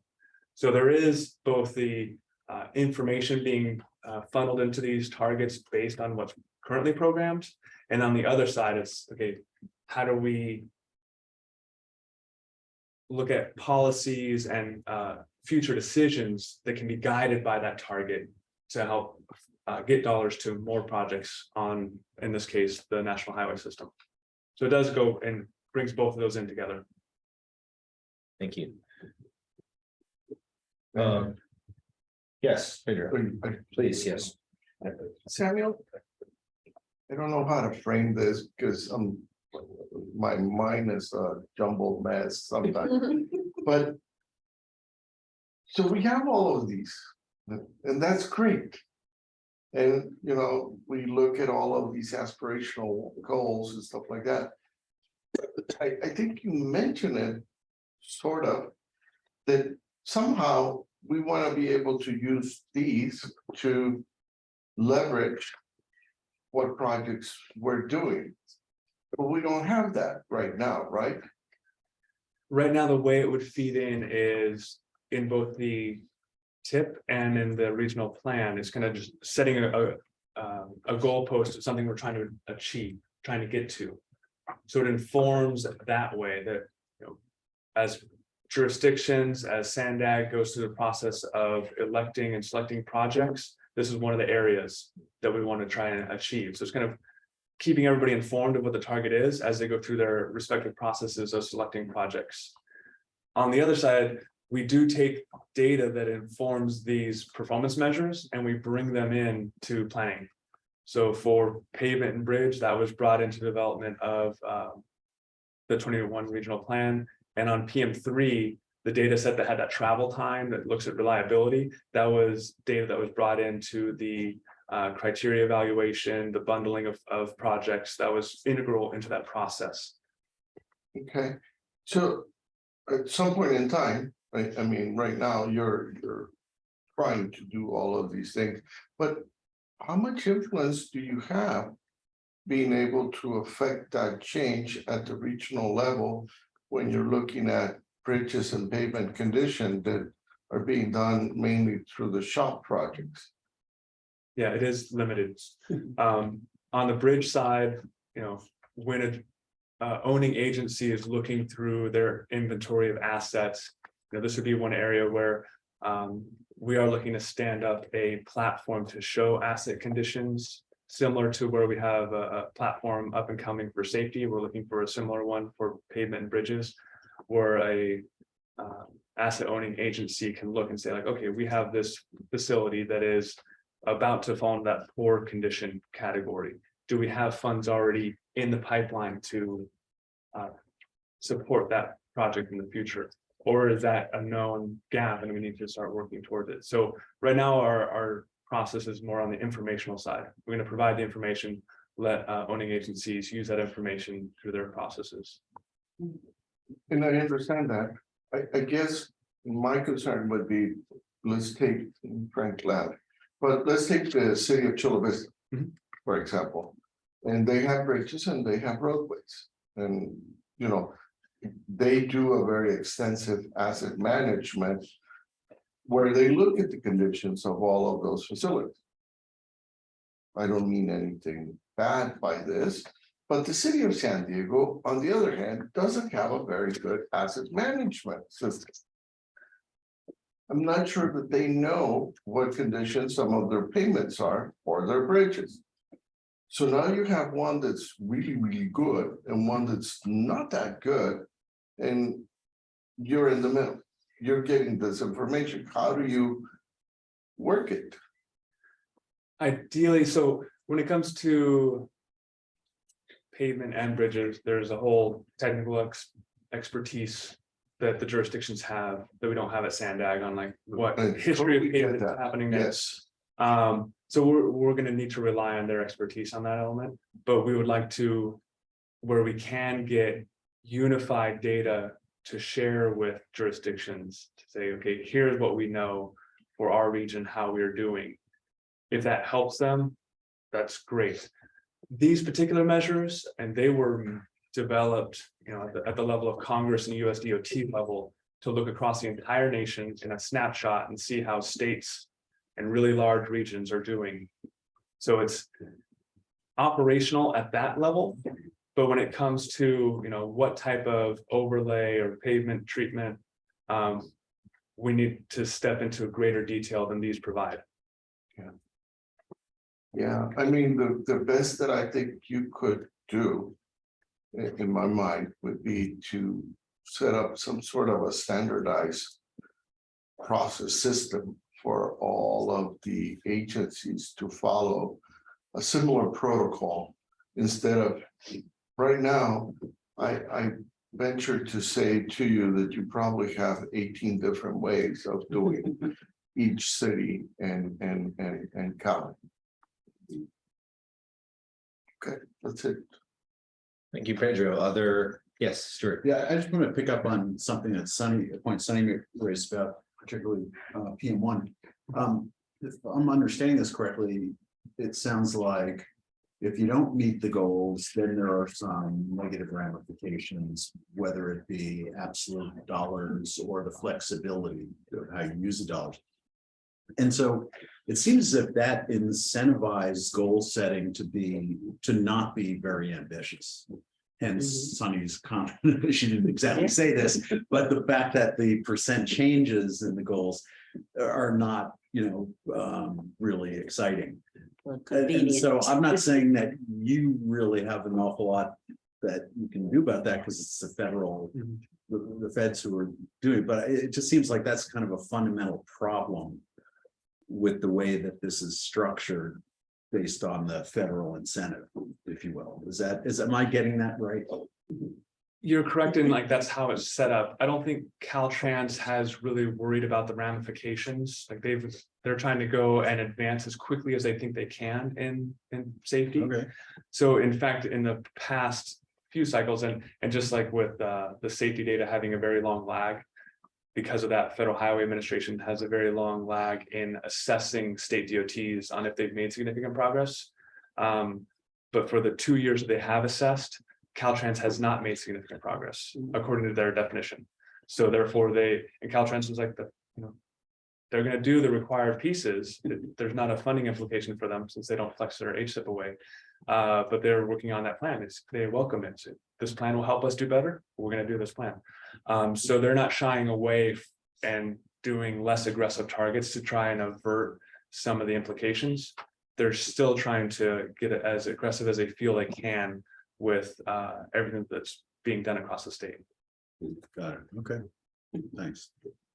Sam, I have a question about if Sandag decided to adopt their own standards at some point in the future, would they be limited to looking at the National Highway System facilities because this is a federal requirement, or could Sandag decide as a policy matter that they wanted to look at other facilities outside of the NHS? And just a distinction here, so PM1 on safety is all public roadways. So that one is everywhere. The remaining areas were limited to the NHS. For reporting purposes, Sandag would need to have a set that's limited to the NHS. But as far as operations as an MPO, if there was a desire to go beyond that, that's up to Sandag, and it's within our purview to do that. But when it comes to the system performance report, we'd have to have at least one section that says, oh, well, this is how we are doing on NHS. Right. Now, setting up our own regional targets, we need to have it's not just writing down a number and that's our target. We need to have the backup for like why we chose that, what was our base data, and then what are we going to do to achieve it. Much of that work as far as that baseline data and the sources and how we're going to achieve it. Right now, we've been relying on Caltrans for a lot of that effort. Right. Yeah, no doubt, to Pedro's point, that would be a significant amount of work to work with the local agencies. But perhaps setting your own targets also provides you that opportunity to create the standardization that you spoke to, Pedro. If you're setting a new target and perhaps evaluating facilities, it sounds like it can be additive. If there was any additional work, it could be additive to the National Highway System facilities. And that's certainly a long-term effort, but maybe provides that opportunity. Okay, other questions, comments? One note on some of the bridges, on primary arterials, if my memory serves me correctly, Caltrans does do an extensive assessment just on the bridges, if I remember correctly. Can make correct me on that. Okay, yes. If we could just maybe, as a reminder, just Sam, go through the recommendations that Sandag staff is making for each of the PM. Is that okay? Just yes, sir. And I don't know, are we? This is a discussion item. Yeah, there's no action on this. I figured out how to use the clicker again. Thank you. Just the arrow. Okay. That's the arrow. I got excited, I guess, hit too many buttons. So for PM1, staff's recommendation is to continue to support the state targets, the Caltrans targets statewide. And this is the understanding that once we have a program for our area, the Vision Zero program, we have projects and programs underway, then we can further discuss making a regional approach for this area. For PM2, on bridges and pavement, staff is recommending, again, supporting the statewide effort. The statewide effort is included in the Transportation Asset Management Plan, or TAMP, which was adopted by CTC. That's where the targets live for the entire state. And then lastly, for PM3, it is staff's recommendation that we provide our input to Caltrans to be conservative in their target approach for reliability measures, because the baseline data that they're using to kind of launch from for their target setting has reduced traffic because it was still influenced by COVID travel patterns. Thank you. Okay, any other discussion? Thank you, Sam, on this item. No, seeing none. Thank you so much for your presentation. And we will go on to item number 11, and this is an update from Karen Jewell at Caltrans regarding the State Route 94 125 interchange and arterial operational improvements. Thank you. So while they're bringing up the slide deck, my name is Karen Jewell. I'm with the Caltrans Corridor Director for the Central Corridors. And good morning, and I'm here to give you an update and a potential proposal switching for the interchange project at 94 and 125. So this project has been going on. It's been in design now for just under 3 years. And it is to, let's see if I can, okay, it's just the arrows, right? Yes. Yes, okay. So what you're looking at straight up and down vertical is 125 at the north end, and then it turns into 94 at the south end of that up and down. And 94 is over to the left in the picture. And the connector that this project is proposing to build is going southbound 125 from the top of the page to eastbound 94 to the right. Yes, thank you. So that connector is what's proposed, and the environmental document was completed in 2015. And it was proposed, the alternative chosen was to go under this whole interchange and then pop back up in the on the south side of 94 and go toward Bancroft on that end. Also part of the project was a southbound auxiliary lane from Lemon Avenue to that connector, as well as another auxiliary lane from where the connector ties in at Kenwood. I'm sorry, Bancroft to Kenwood in the eastbound direction. Sound walls, retaining walls, a lot of utility. Let's go ahead and go to the next slide. The proposed project had originally 6 bridges, and we've reduced that scope down about a year ago to 4 bridges by modifying the profile of the connector, as well as putting a collector distributor road where it ties back into 94, which made it so that actually you had a little more access by getting off at that off ramp there at Bancroft. And so we've also done some modifications to reduce the number of retaining walls, and there's still 21 sound walls proposed, plus bike and ped improvements with the replacement of the Mariposa overcrossing, and also at Spring Street to try and provide better access to the Spring Street trolley station. So we were modifying some of the ped and bike facilities in that area. And then of course there were impacts to parcels. Most of those were construction easements for temporary construction easements, but there were sliver takes, and we reduced the 1 full take down to no full takes. Next slide. Last year, I reported to TC on this project, and one of the big items that I mentioned was that we had done the first phase of our drilling for the bridges and found the water table higher than was originally assumed in the environmental document. And it was approximately at 10 feet over the profile of that connector. So in essence, as the connector goes under the freeway, there potentially could be 10 feet of water on that connector. This basically led us to know that instead of just temporary pumping for during construction, we would need to have a permanent pumping station at this location to keep that connector dry. What we did also was then embarked on a phase 2, which would look at a little more of the impacts in the neighborhood for that pumping, but also to look at the water quality of what we were pumping out of there. And those studies have now been completed. They were completed late spring, early summer. And we found that we will need to have a treatment plant as well as a pumping station permanently for this connector to go under. With that, we went back to our environmental experts and let them know about this, and they've said this is an additional impact that was not included in the original environmental study, and we need to go back and open up the environmental document. So the team has gone back and looked at this, and you can go ahead and go to the next slide. So with that, the groundwater testing, it basically means that the project as is delayed about 3 to 5 years to redo the environmental document. we looked at that and go, this is not great. So we've proposed to create 2 projects out of this. Go ahead to the next slide. Phase 1 and a phase 2. Phase 1 would be the original southbound auxiliary lane that's in blue there on 125 that would have gone to the connector, but we think we can restripe the bridge, which I'm not sure if you can see it on this map, but just at the south end of that connector, there's a structure that goes under, and that is Panorama. And we think we can restripe that and connect that aux lane to Spring Street.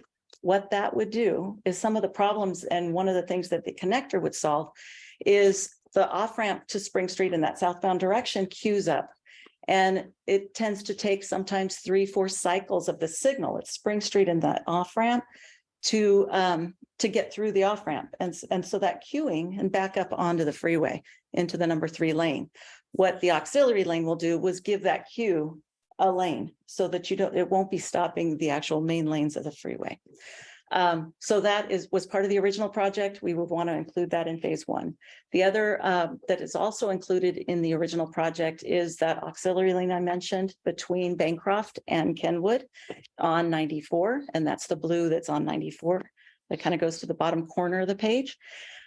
So that would stay as part of the project as well, which helps for the on-ramp going eastbound to have a little more acceleration before merging into the main lanes. It's an operational improvement. And then the community has been strongly encouraging trying to include a northbound auxiliary lane in the main project. And we were trying to accommodate that. Well, now we could add that to this since the document is being opened up, and that would be included in this project as well. All 3 of these lanes are less than a mile long, which based on our VMT guidance for VMT calculations would be defined as non-capacity increasing. So that would help with the environmental document phase timing wise. We would still include the Mariposa Street Bridge in this project, which is basically like 95% designed, because we've been working on it for the last few years. And that accommodates both of these auxiliary lanes. And then also the sound walls and retaining walls that would be necessary for these auxiliary lanes, which as a reminder, a lot of those sound walls are actually reducing the sound of what's actually already there, the impacts that are already there, not just the additional lane. And then the active transportation project improvements that I mentioned, we would include those in this project as well. Go ahead to the next slide. Then phase 2 would be to do a separate environmental document for the connector itself and any additional sound walls and retaining walls to have and open up the alternatives to include an overhead alternative as well as the undercrossing, which has visual impacts, and that was why it was originally eliminated in the original document. Next page. So basically, we have approximately 5 million left in the design effort in the budget as we sit right now.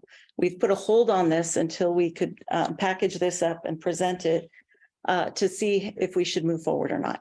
The phase 1 environmental document, we're estimating at approximately 2 million, and the design effort approximately 3 million. So it would basically extend our timeline for the next 2 years.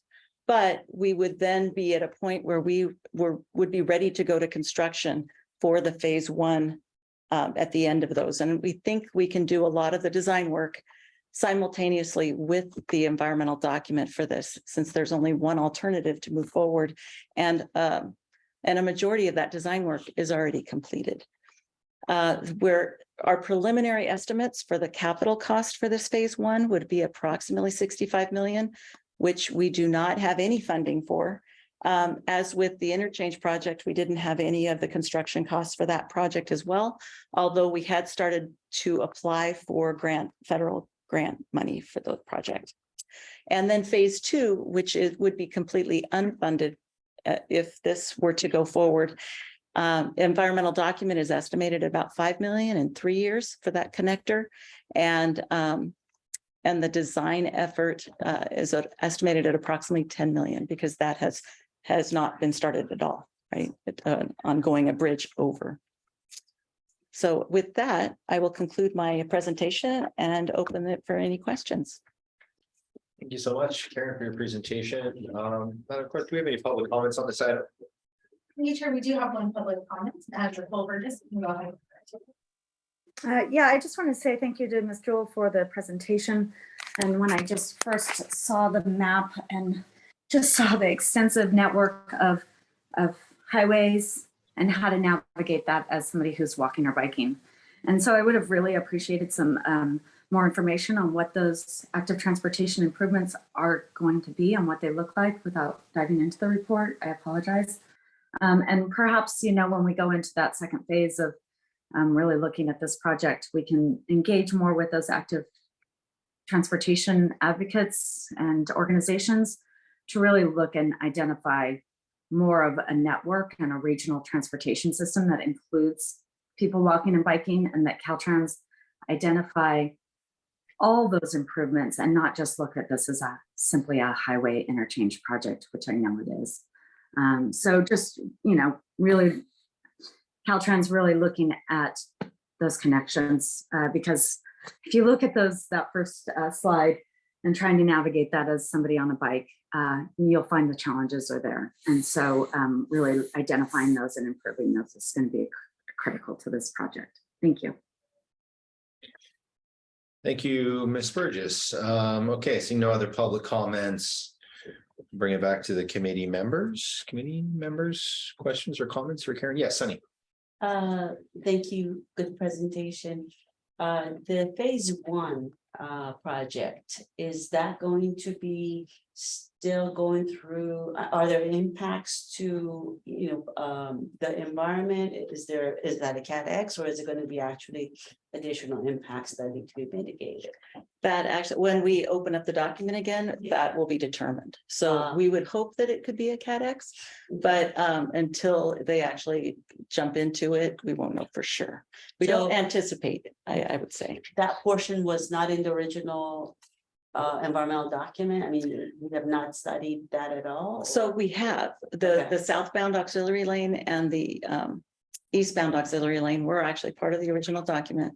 So the only thing we need to do is update the sound wall study to confirm that the sound walls are in the appropriate place. Okay. And sometimes that might lead to needing the a little higher level document. Sure. So that's really the only thing, and that has to do with that northbound auxiliary lane. Okay. Okay. So the northbound was not considered in the past. Now it's It was considered as a possibility, as an alternative. Okay. But it wasn't fully studied. Okay. And just curious, you know, going under is very costly because of the drainage issues and things like that. It's amazing that the visual impacts really dominated, I guess, the environmental documentation for you all to go in under. Was there cost differential done or cost analysis done to see? There was a little bit of a cost analysis done. There was actually also that visual is 125 between this interchange up to I-8 is actually a scenic highway because of the view you see from the freeway for the hills of La Mesa. And it's designated just south of this interchange up to 8.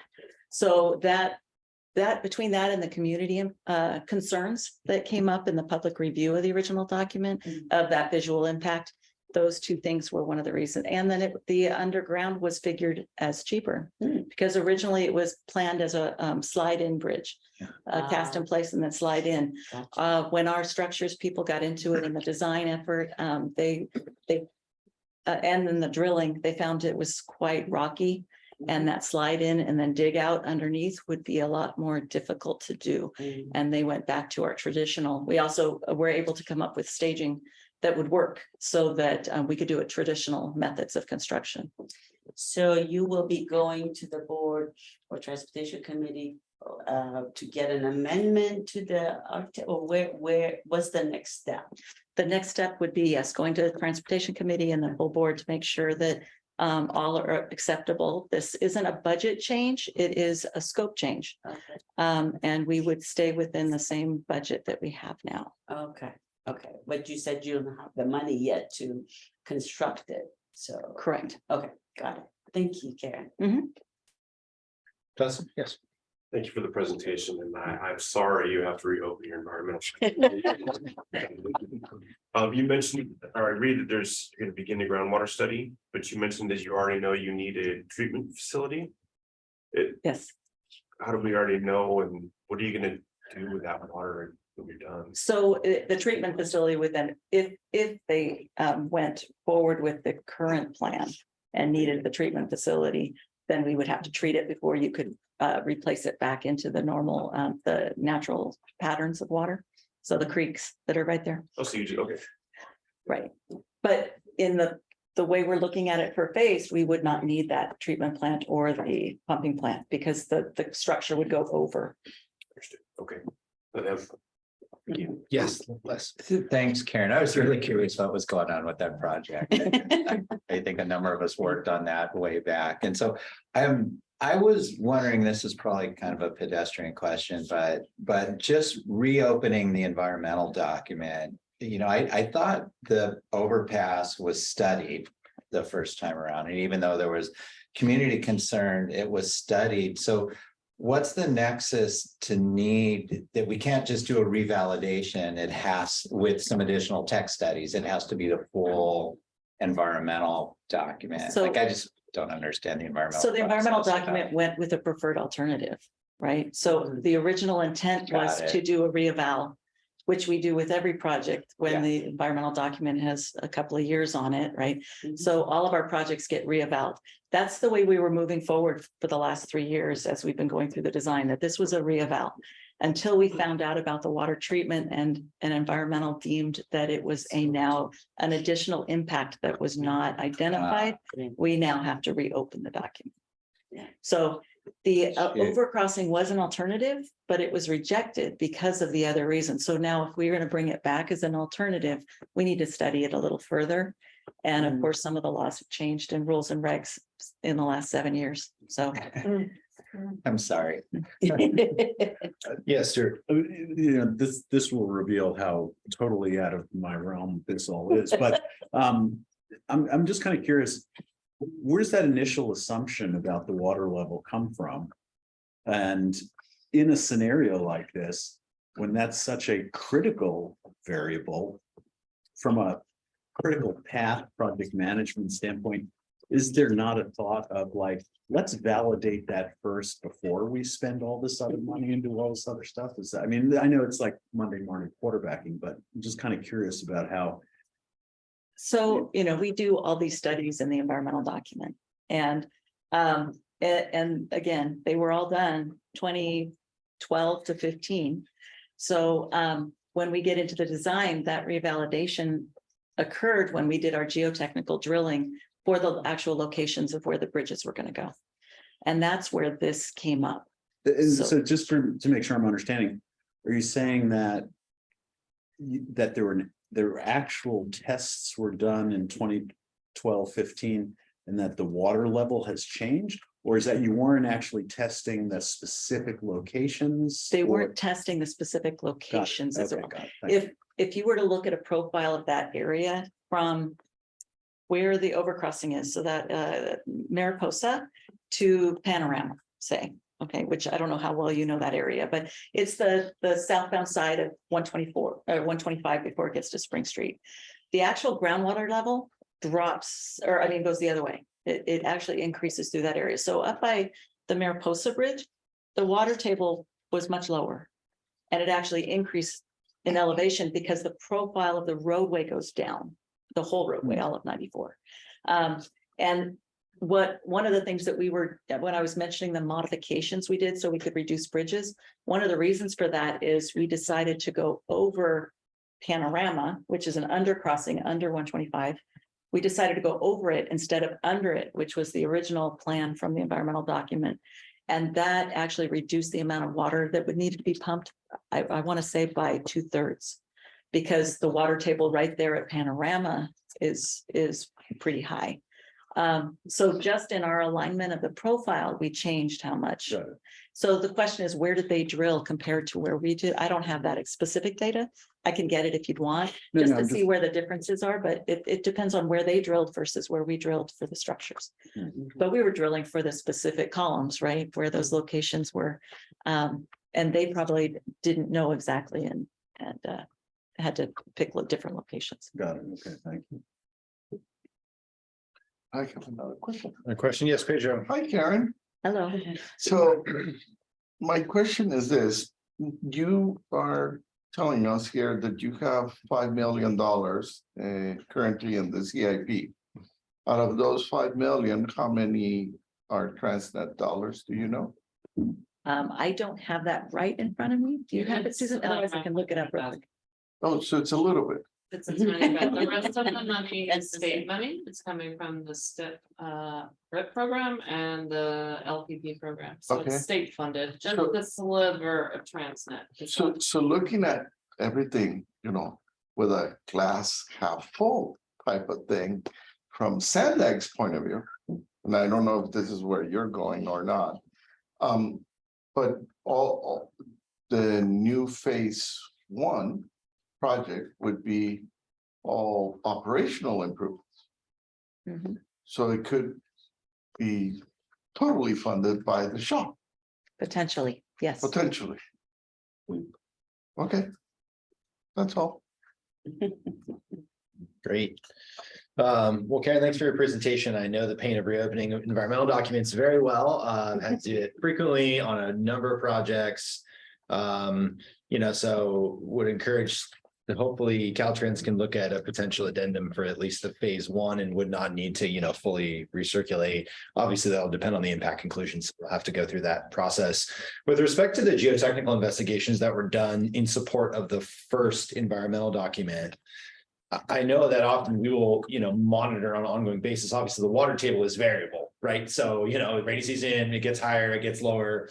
And so on a number of projects, we've actually place ongoing monitoring. And so this is always the danger of, conceptual level design versus final level design. And so when you're doing your EIR, you're in conceptual level design where you don't have the scale of construction drawing, to Stuart's point, where you can go out and pinpoint, precisely exactly where the piles are going to be driven and where all your infrastructure is going to go.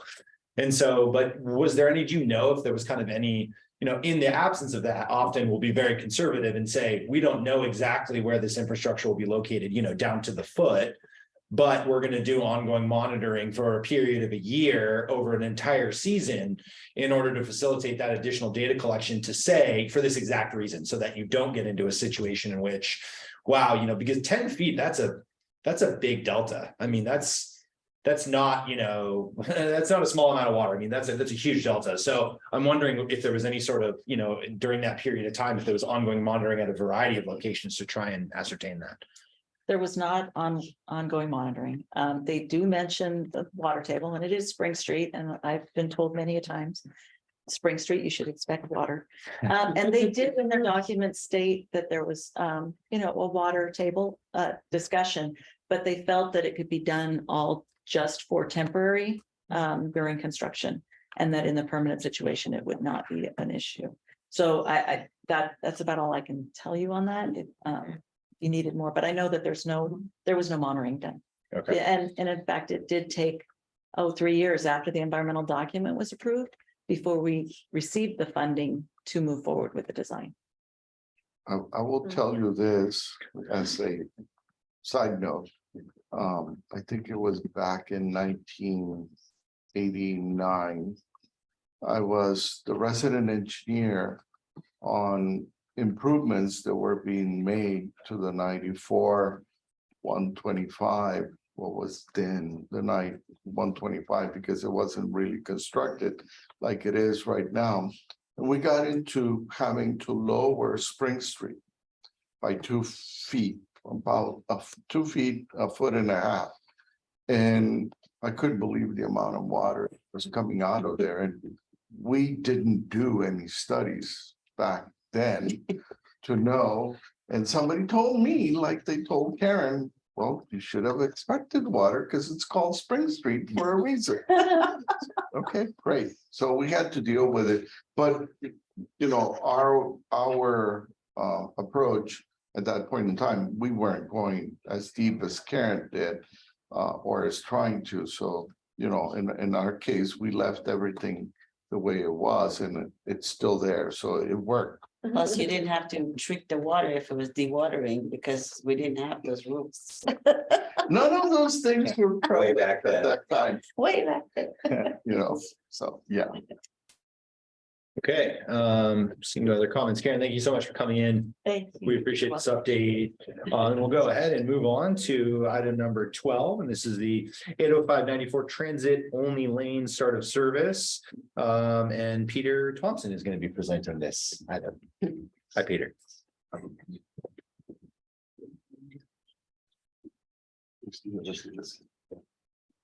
Morning. Morning.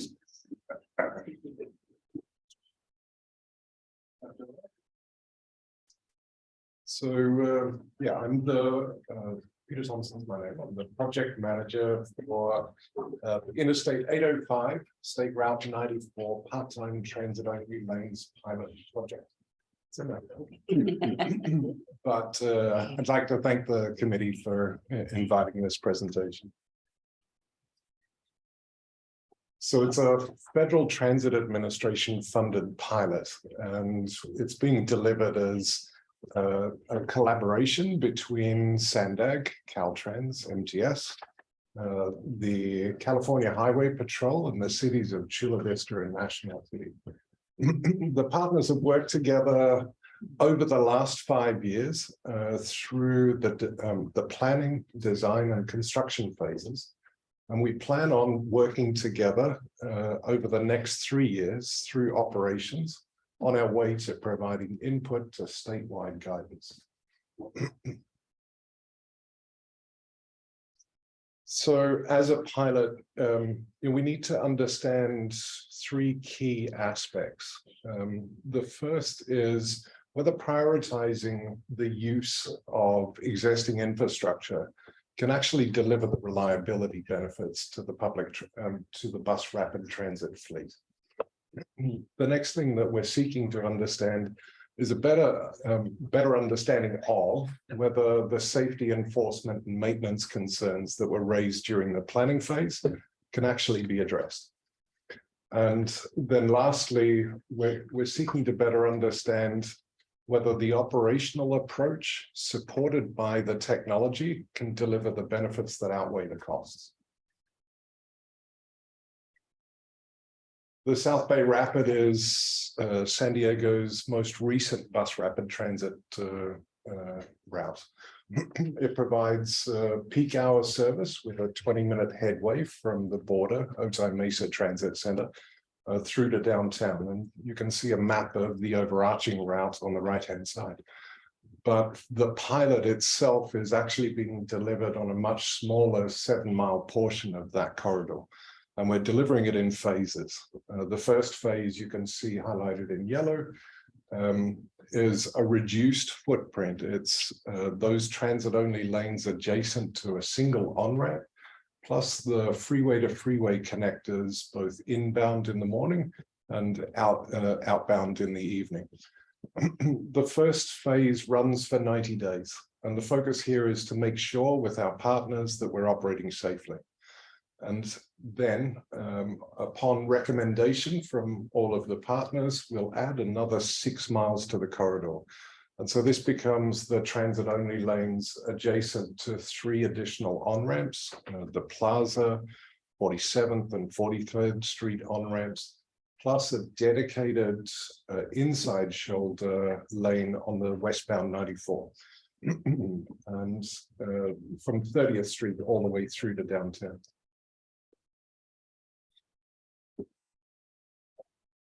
So the project procured a dedicated fleet of 17 bus rapid transit vehicles, and we outfitted these on the roadside with 3 main types of technology. The first is a technology that we've installed onto the buses, commonly referred to as an advanced driver assistance system. And so what that does is it aims to keep the driver's attention while they're working in the lanes through a series of warnings and alerts should any hazardous situations arise. The next are connected vehicle radios that we've installed onto the buses and into the Caltrans ramp meters. And those radios allow the bus to talk directly with the ramp meter as it approaches in the transit only lanes to request a transit signal priority service. This puts a delay into the ramp meter so that the bus can traverse the obvious conflict. And then the third technology of the dynamic signs we've installed adjacent to the stop bar on the ramp meter to provide drivers waiting at the ramp meter the understanding that a bus is merging. The last is, we've had the very real, very great opportunity to work with a pool of 60 professional drivers. And, these folk have gone through both classroom-based training and on-road certification. And in their classrooms, they're taught only to use the lanes during the peak hour, only to use the lanes when the freeway is operating at 35 miles an hour. They're taught never to use the lanes during inclement weather and never to use the lanes or never to drive in the lanes faster than 15 miles an hour over the speed of the adjacent lane. They're also taught, lastly, they're taught to yield to emergency vehicles, enforcement vehicles, any maintenance vehicles, and certainly any large debris that they come across. So we've been raising public awareness now for over a year. We've had billboards out along the 805. We ran a media campaign in June. We've been using our social and digital advertising expertise to get the word out and using the traditional newsletters.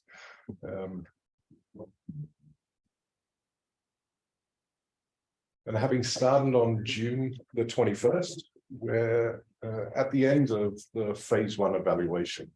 And very happy to report that we've had no accidents and no serious incidents. And this after almost 2,000 bus rapid transit trips through the corridor.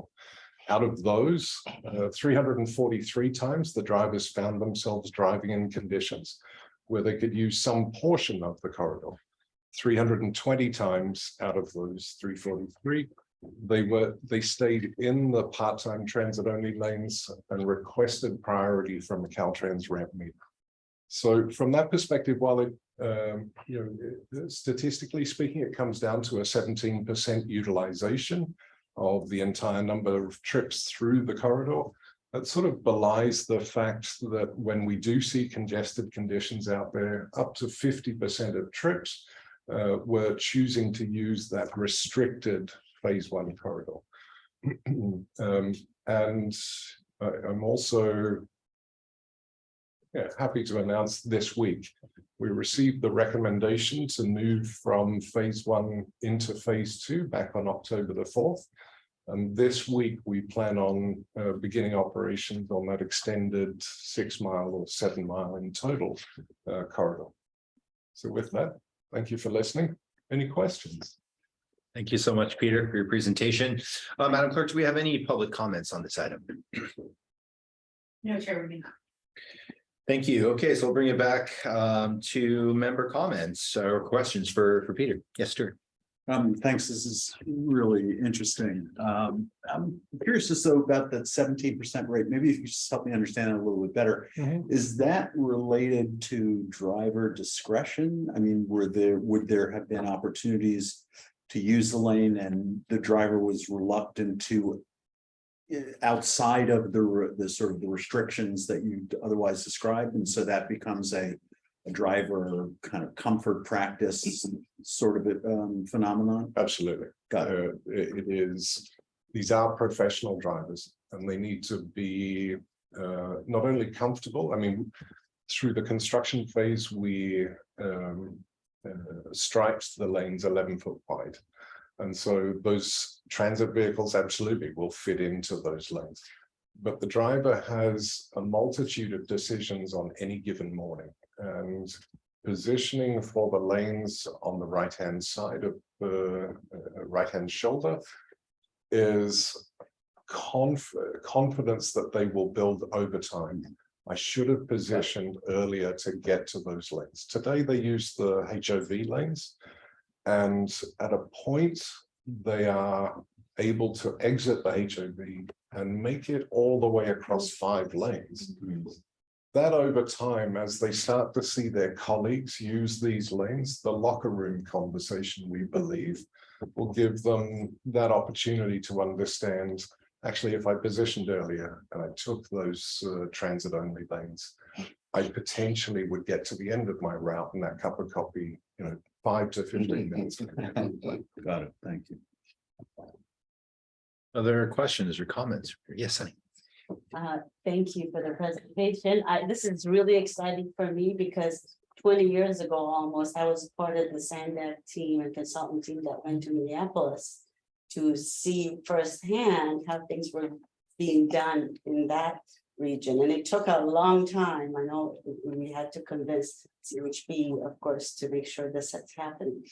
Have you had any, do you have any numbers as far as travel time savings or reliability? Has that been is it being tracked at this point? It is being tracked, but for the first 90 days, it was safety.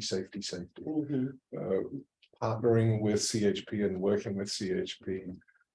While I talk about the 3 types of technology that we put out there in the presentation, there are other technologies that we were using, traffic monitoring cameras specifically, to provide feedback on because we saw transit vehicles using these part-time transit only lanes, did that encourage the other population driving on the roadway to misuse those lanes?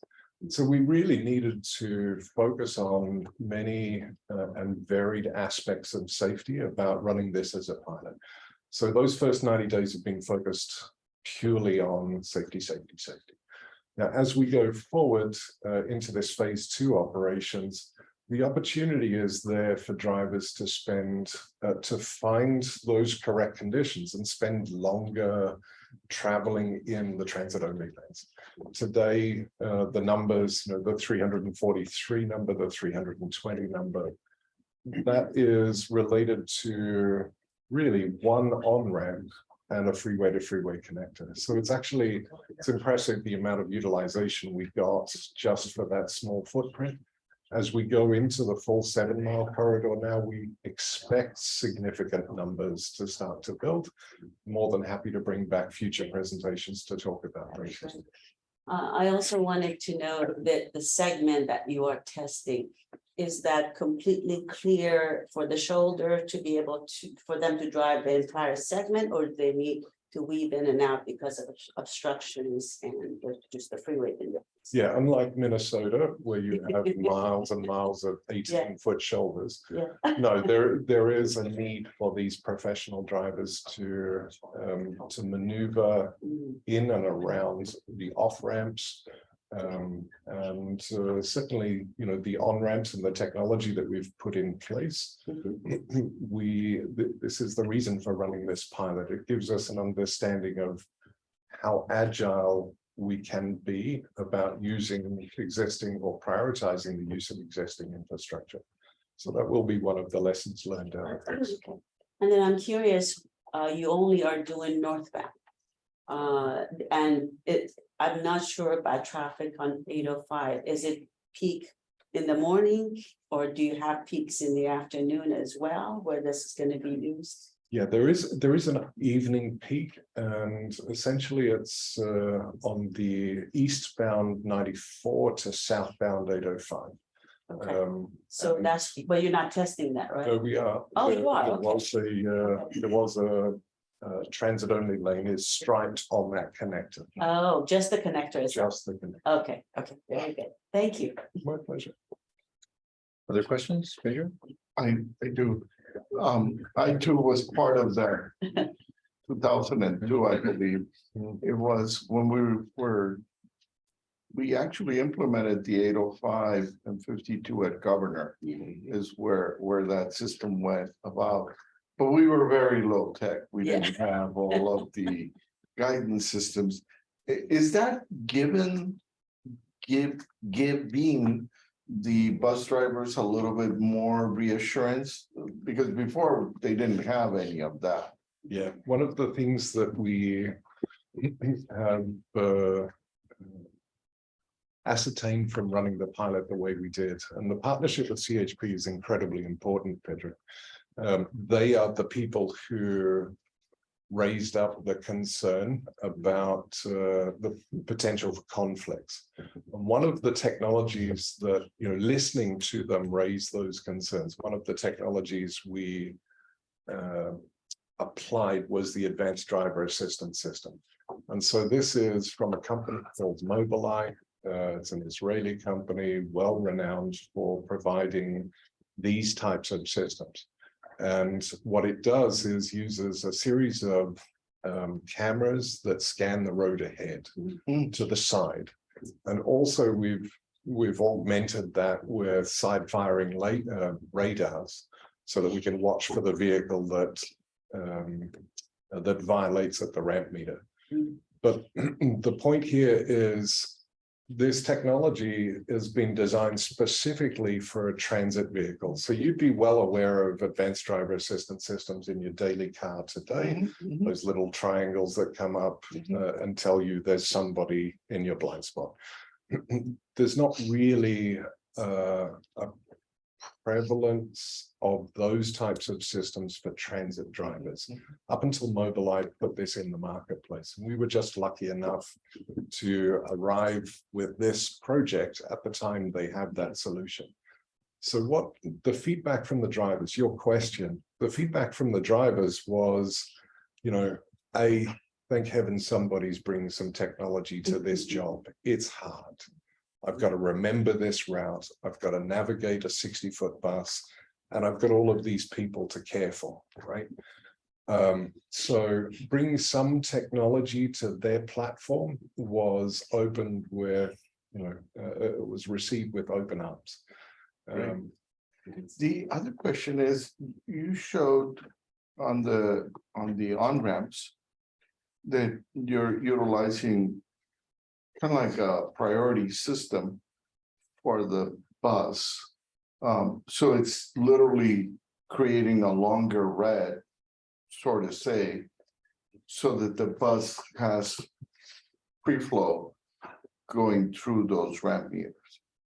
Yeah, and as opposed to, this is the key statement about using the connected vehicle radios. They talk to the ramp meter 10 times a second, and they're providing the ramp meter an understanding over a secure spectrum, an understanding of I'm coming at you, and this is my speed, and this is my speed, and this is my speed. And so from a traffic engineering standpoint, you're able to adjust the delay you put into the ramp meter to allow that bus to traverse successfully without the conflict, but also without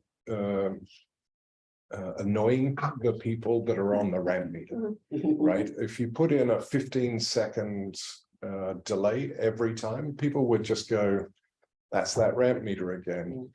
So the connected vehicle technology, I mean, it's been researched for 20 years. It just happened to have come out into products at the same time. Caltrans headquarters have been doing the development into the ramp meters of this transit signal priority capability. So a very lucky, convergence of a number of technologies that allowed us to proceed. Well done. This morning I was coming here and I took the 805/94 connector, and I happened to be next to a bus and I was waiting for it to go on the shoulders, and he never did. Oh. But now I know why, because he is out of the phase one, and the traffic was a little bit, it wasn't that bad, right? That he needed. You didn't see it in action, huh? Yeah. Maybe I should try to arrive earlier Yeah, and I would have seen. go to the segment that's being tested. Yeah. Thank you. Wonderful. Yes, of course, Dustin. Just real quick, NCTD, were they offered to participate in a similar program, or do you envision that happening maybe in the future? Yeah, absolutely happening in the future. NCTD is doing right now a breeze speed and reliability study across their entire network. And one of the or two of the solutions that are being put forward to the WSP team that are doing the analysis is this bus on shoulders or part-time transit only lanes. So as they do the assessment, the route configuration is slightly different up there. The opportunities for these solutions to go into place, will be included in that study. Thank you. My pleasure. Okay, thank you so much for your presentation, Peter. We appreciate it. Look forward to future updates. Hopefully it saves a lot of people a lot of time as they're trying to get and through this corridor. So we appreciate it. Okay, and that concludes our report items on the agenda. We will move to item 13, which is our future meeting schedule. And just as a note, the meeting has been customary for December is expected to be canceled. And we will reconvene. Our next regular meeting would be scheduled for January 11, 2023, after the new year. And so to November. I'm sorry. We're in November. This is in November. This is-